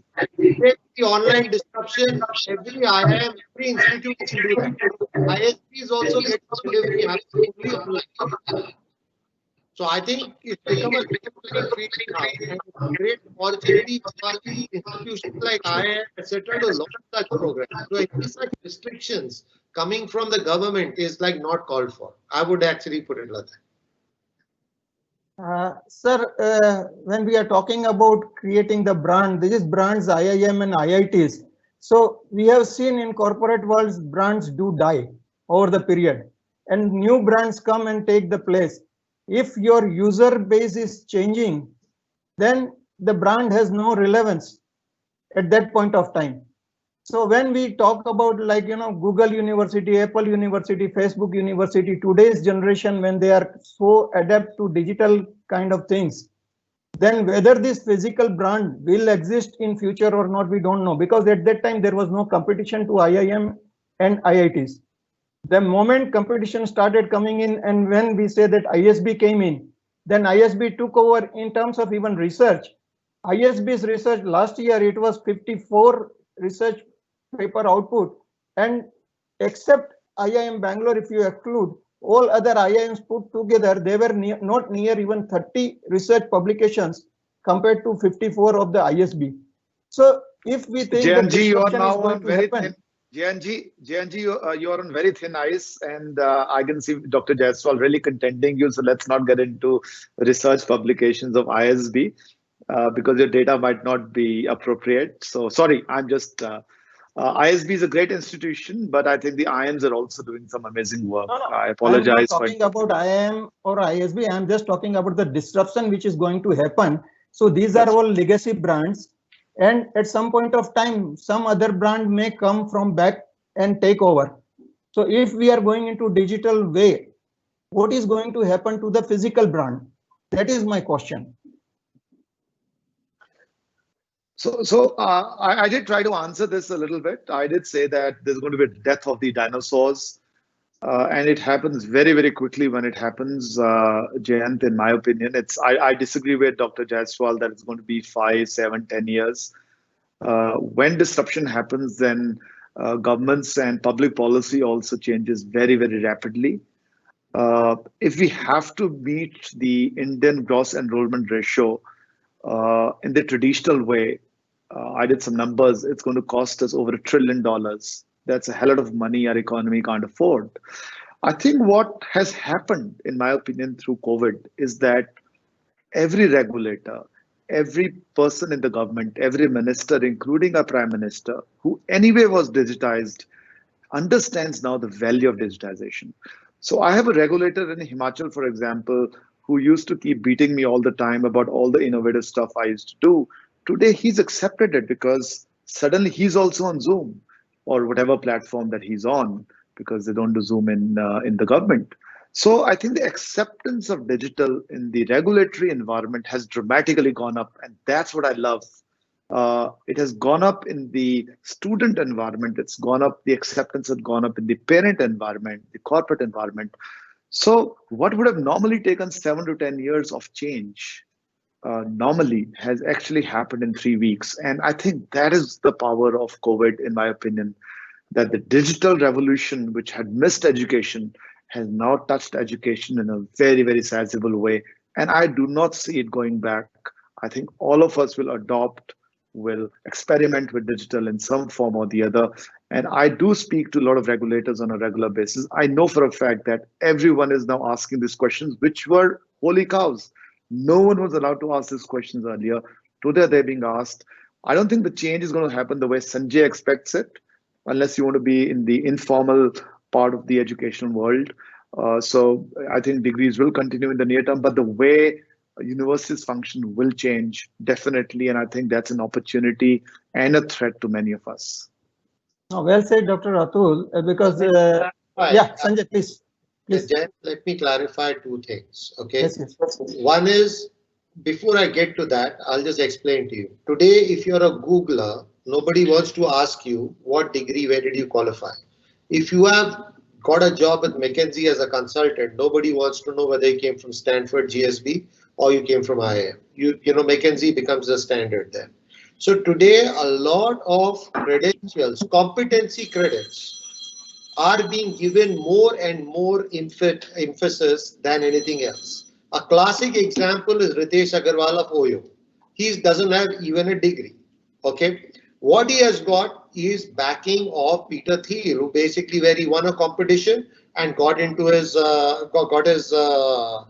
first round of investment, and today OYO is OYO. Nobody questions whether you're from Harvard. He's a case study in every goddamn top university in the world. So competency is what is going to take over degrees, is what I'm saying. And the power of degrees exists. But let's look at the power of degrees in isolation. You have more than 3,500 business schools in our country. You have close to about 800 universities in our country. How many of those degrees are actually valuable when it comes to getting a job? So if you look at it, majority of the degrees and majority of diplomas have anyway lost their shine. What is remaining? But that doesn't mean that the people who got those degrees don't have jobs. They've got jobs because of the capability that they have earned. So the degree is like just, it's not a very important thing when it comes to job creation or getting employment.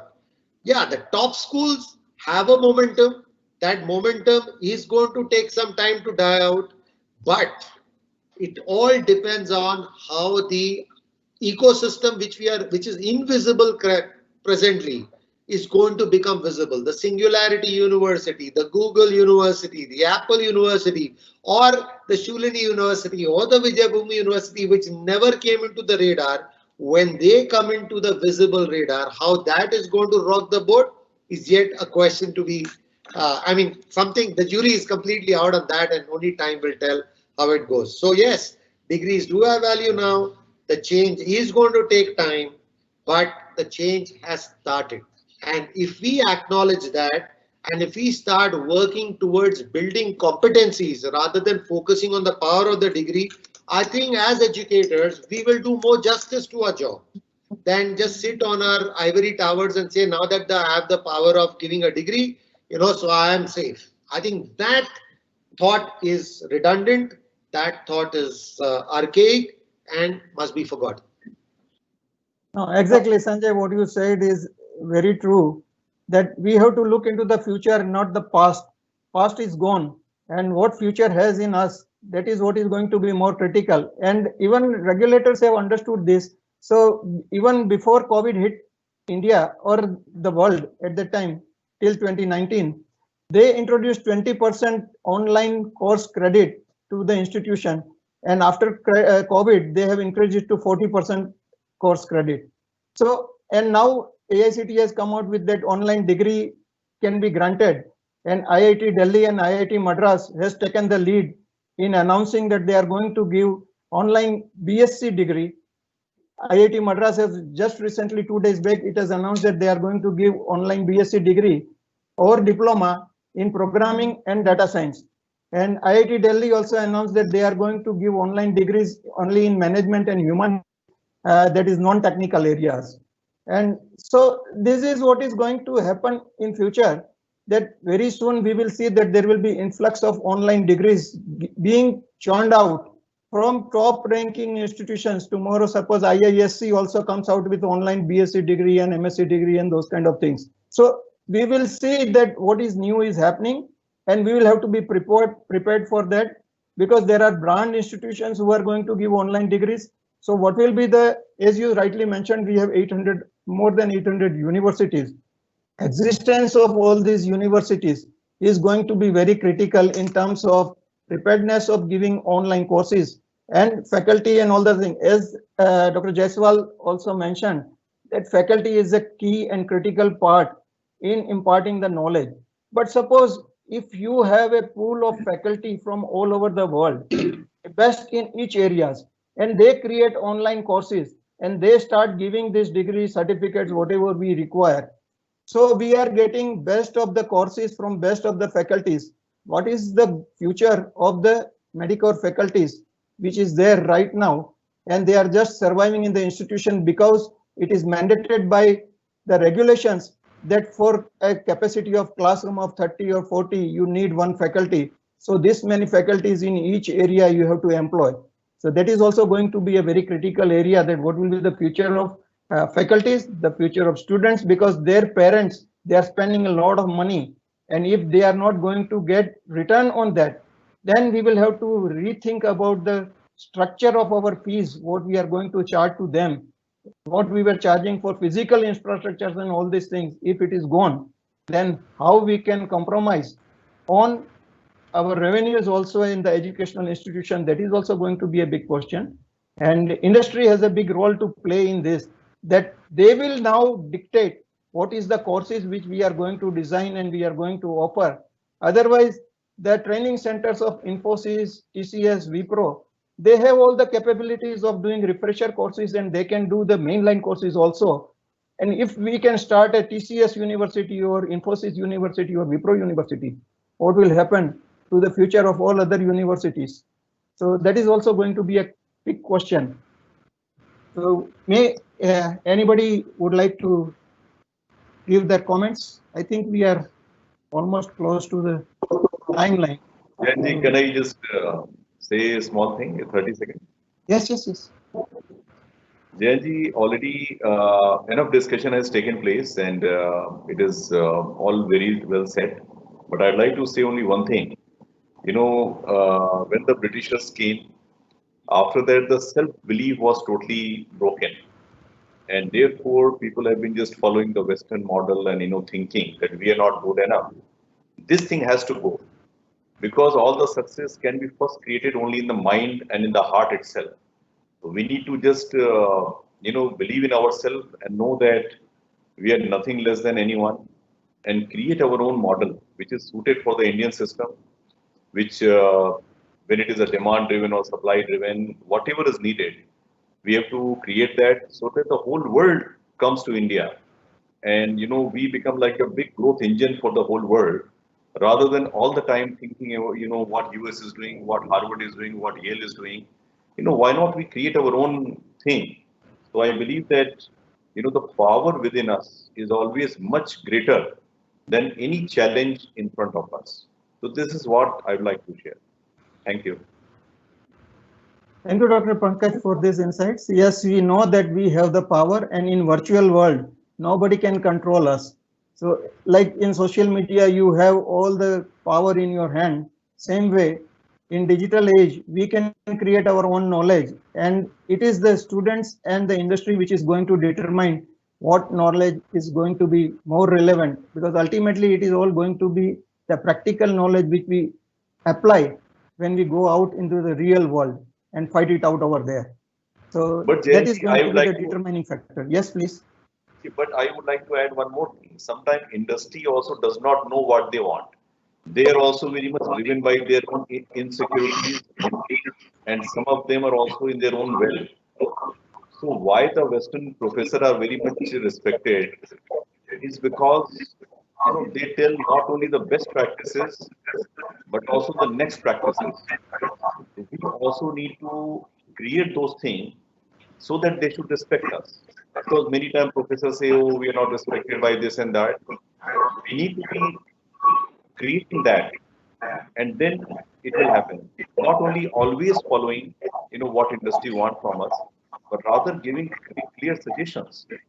This is what you are thinking. This is what you're creating like assembly kind of manager. But how you can create not only transaction, but the transformation kind of leaders. And how the people who can think, in a blank space. And therefore, I'd also like to compliment Sanjay ji that he has created this liberal art focused university. And many others are doing it. So that is also another thing I just thought to share.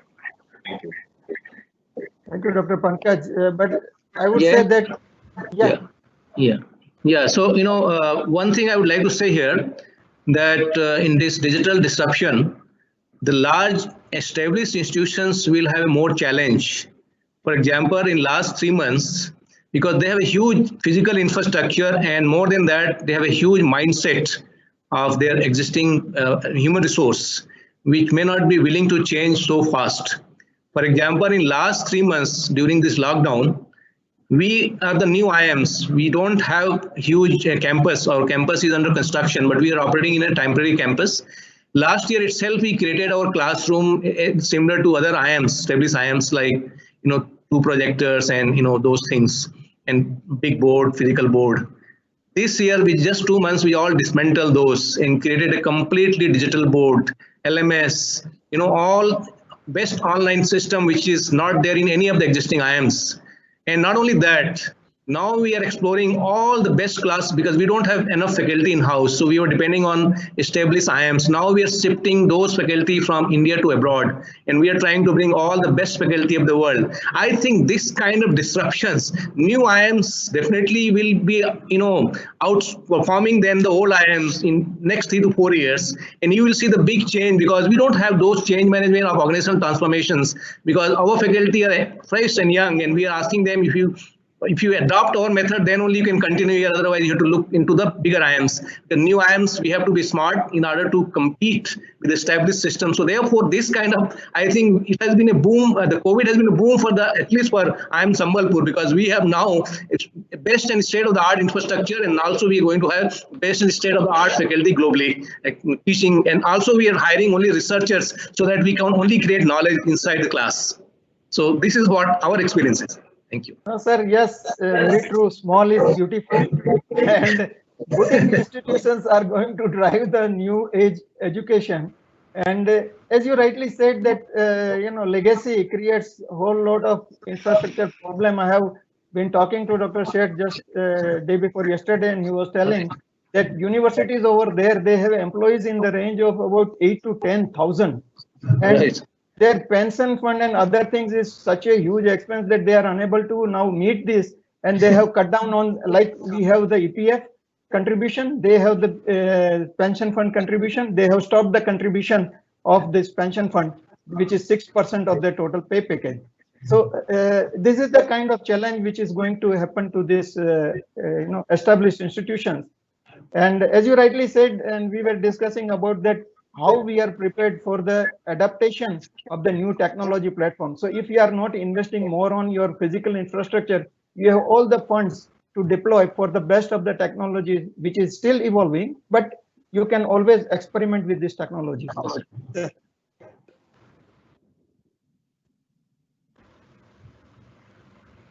So anybody would like to give the last comments?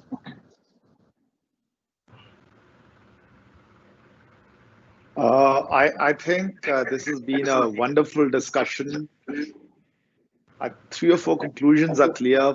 One is that there's going to be a continued disruption.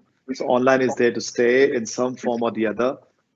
I think we've also concluded that it's the era of the not just the strongest or the largest, but the set of institutions which are the most agile, and that's the point I think which Dr. Jaiswal was making. So we all need to be flexible, open, and agile. And I think the last thought which we all agreed on was the fact that the jury is still out in terms of the business model. We all need to experiment, and we all need to make sure that we deliver the best to the students so that the students get employable, because that's the ultimate aim of any educational institution. So those are my last thoughts, and I completely agree with all these conclusions. Well concluded, Atul. I think you've said it all. So there's not much left for me to say. And I think this was a great discussion. It was a pleasure to speak with all of you. And Dr. Jaiswal, I'm very happy that there are IIMs who are more nimble and are willing to take on the so-called, I won't yet call them dinosaurs, but the so-called become dinosaurs for the future. You never know when they will become a dinosaur. Absolutely, and I agree with both Dr. Atul and Dr. Sanjay Padode that new age institutions and old age institutions, those will be a fight, and it cannot be, change cannot happen in just, it will not take much time. It will happen very fast, because digital era, overnight companies have collapsed. Best performing companies have collapsed just because they could not understand the digital disruptions. So as I gave my in the opening remark that the model is changing. So there are 3 M. That is what I think we need to focus: the new methods, new model, and new mode of educations. And that's a correction of disruptions. And if you do not take care of this and reverse your education from understanding or remembering to creating either business or knowledge, you will lose your entire brand value, because other thing will be taken care by Google and Facebook of the future universities. I think only intellect value which you create, which Google and Facebook will only transmit, their only platform, they can't create. So if you create your human resource which are more creative and which are more engaging with the industry and students, and create and collaborate, just like what Nalanda used to do, in 800 to 1200 post AD, that is what model has to come back. And then India's glory of education we need to bring back from the Harvard and Stanford and Oxford. That is what is my contribution. Thank you. It was a wonderful panel, and I am really glad to have such eminent people in this panel. Thank you very much for inviting me. Thank you, sir. So I think our takeaway from this is that we have to invest in faculty first and invest in IT infrastructure. So these 2 key things, which is going to determine the future of our education institution, who is going to take lead in that area. Anybody, Pankaj, you want to come in to say last words? Dr. Pankaj? So I just want to say a big thank you to all of you. It has been a very enlightening session, and all the eminent people spoke very well, and it was a great learning experience.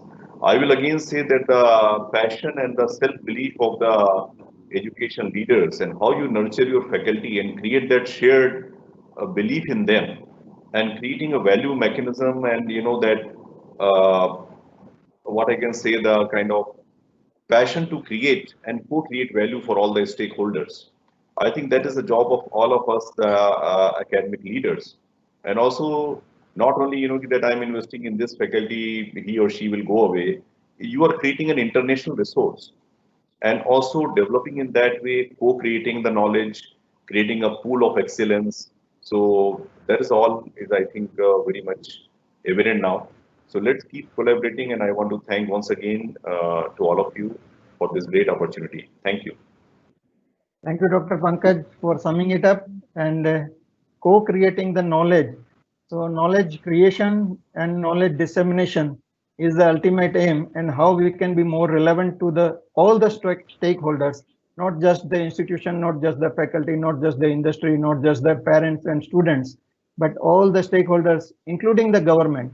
And I think from this discussion, if government can take some hint and do whatever is needful for the best of the survival of this education industry and for the future of our students, then we can create definitely better knowledge out of India, and which can be admired by the world all over.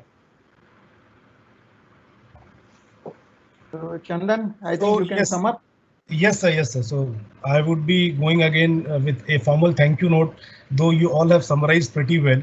And I am very happy today, sir, and I'm very thrilled by the rich experience edu leaders which we are having in today's panel. And lucky are those who attended this session. And unlucky would be those who missed the kind of discussion we had today. And this is actually, I could call this as a mini India session, sir, where we have the representation of all the 5 zones of India. And would be good to say this as one of the superstars panel and one of the best panel which I have experienced from the day 1 of the event which we have started in India Admission Hunt. And today was the day 4 where we were talking about how the disruption of conventional courses and rise of online learning. And I'm very proud and honored to say that we made the best selections of the panel today, sir. And thank you so much to start with Dr. Mahadeo Jaiswal ji. You started with a very nice benchmark, and you set the tone of the session today with a rich and expertise of your education qualification and the institute which you represent. Jayant Shah ji, hats off to you. The kind of moderation which you did today with such eminent personalities like Shri Sanjay Padode ji, Pankaj Gupta ji and Atul Khosla ji is really appreciable. So it was such an encouraging and exciting this panel discussion, and I congratulate all you edu leaders that you are actually setting example by doing it. You have delivered it, and you are very proud academician and educators that with the leadership team you have such a capable and expert non-teaching and teaching faculties who are actually supporting you and shouldering you in such a pandemic COVID situation. And whatever ideas which came today from all this panel is, I think that you are working on that lines. Let it be the why and what, let it be the 3M example, learning objectives, the quality of higher education, quality of job education, the digital disruption which is bringing the importance of flip classroom, the changes to be bring in the regulatory system, how the Gurukul model to be included, what age Dronacharyas set an example, and what new age Dronacharyas need to learn. These are like very deep thoughts and very wise thoughts which is to be learned from such a leadership team. And I the academicians, students and parents who are attending this session and who are in a hope to get a good guideline in terms of a proper counseling and a very positive and hopeful vibes which you leaders actually brought in. So again, my deepest thanks to all of you that you from your busy schedule you gave the time to this panel today. And likewise, sir, I would just like to tell you a brief about what IIH is doing. That India Admission Hunt 2020, when we started with 21st June, the first session of the inaugural, the aim was to bring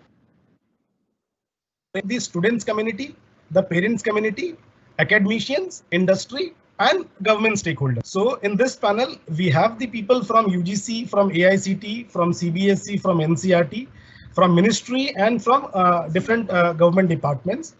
And the discussion which is happening today, we are going to summarize it and it will not be a part of only the discussion. We will be submitting a docket to the respective departments that what this panel had to said about, and something fruitful and out of the box would be thinking that it should be dealt with, and it should be definitely brought up with some conclusion to it. So thank you so much, the panel today. And I would just like to again tell all the people that those who have missed to attend this session, in just a day time, we'll be having the recording of this session, and we'll be publishing it on our YouTube channel, ASMA TV. And it will also be promoted on ASMA and FMA digital platforms of Facebook, LinkedIn, Twitter, and Instagram. So, and the next session we'll be talking about the distance learning and MOOCs, which is on 7th. So with that, I thank you again, everybody. Stay safe, stay tuned, stay connected. Thank you so much, everyone. Chandan, I would like to add over here something. Just to let everybody know, last year in August, we launched the IIM-ASMA Digital Index for the institution. And at that time, we never knew that how this index is going to be relevant to the institutions. But we have created this index to rank the institutions based on their preparedness of the digitization of the institution. And now, since we are now looking at complete digitization of the educational system, this index is going to be very relevant, very, now we have to think again that anything we need to be added to this index, and then we can circulate it to the all universities and all educational institutions and start ranking. So from the time we left last year, we have to now recommence the whole exercise. So Rahul can take a lead into that one, and then we can get inputs from all other institution leaders who are here, who have joined as a panelist also, and who are our audience also. So thank you, Dr. Jaiswal. Thank you, Sanjay. Thank you, Dr. Pankaj, and thank you, Dr. Atul, for joining in this panel and this lively discussion.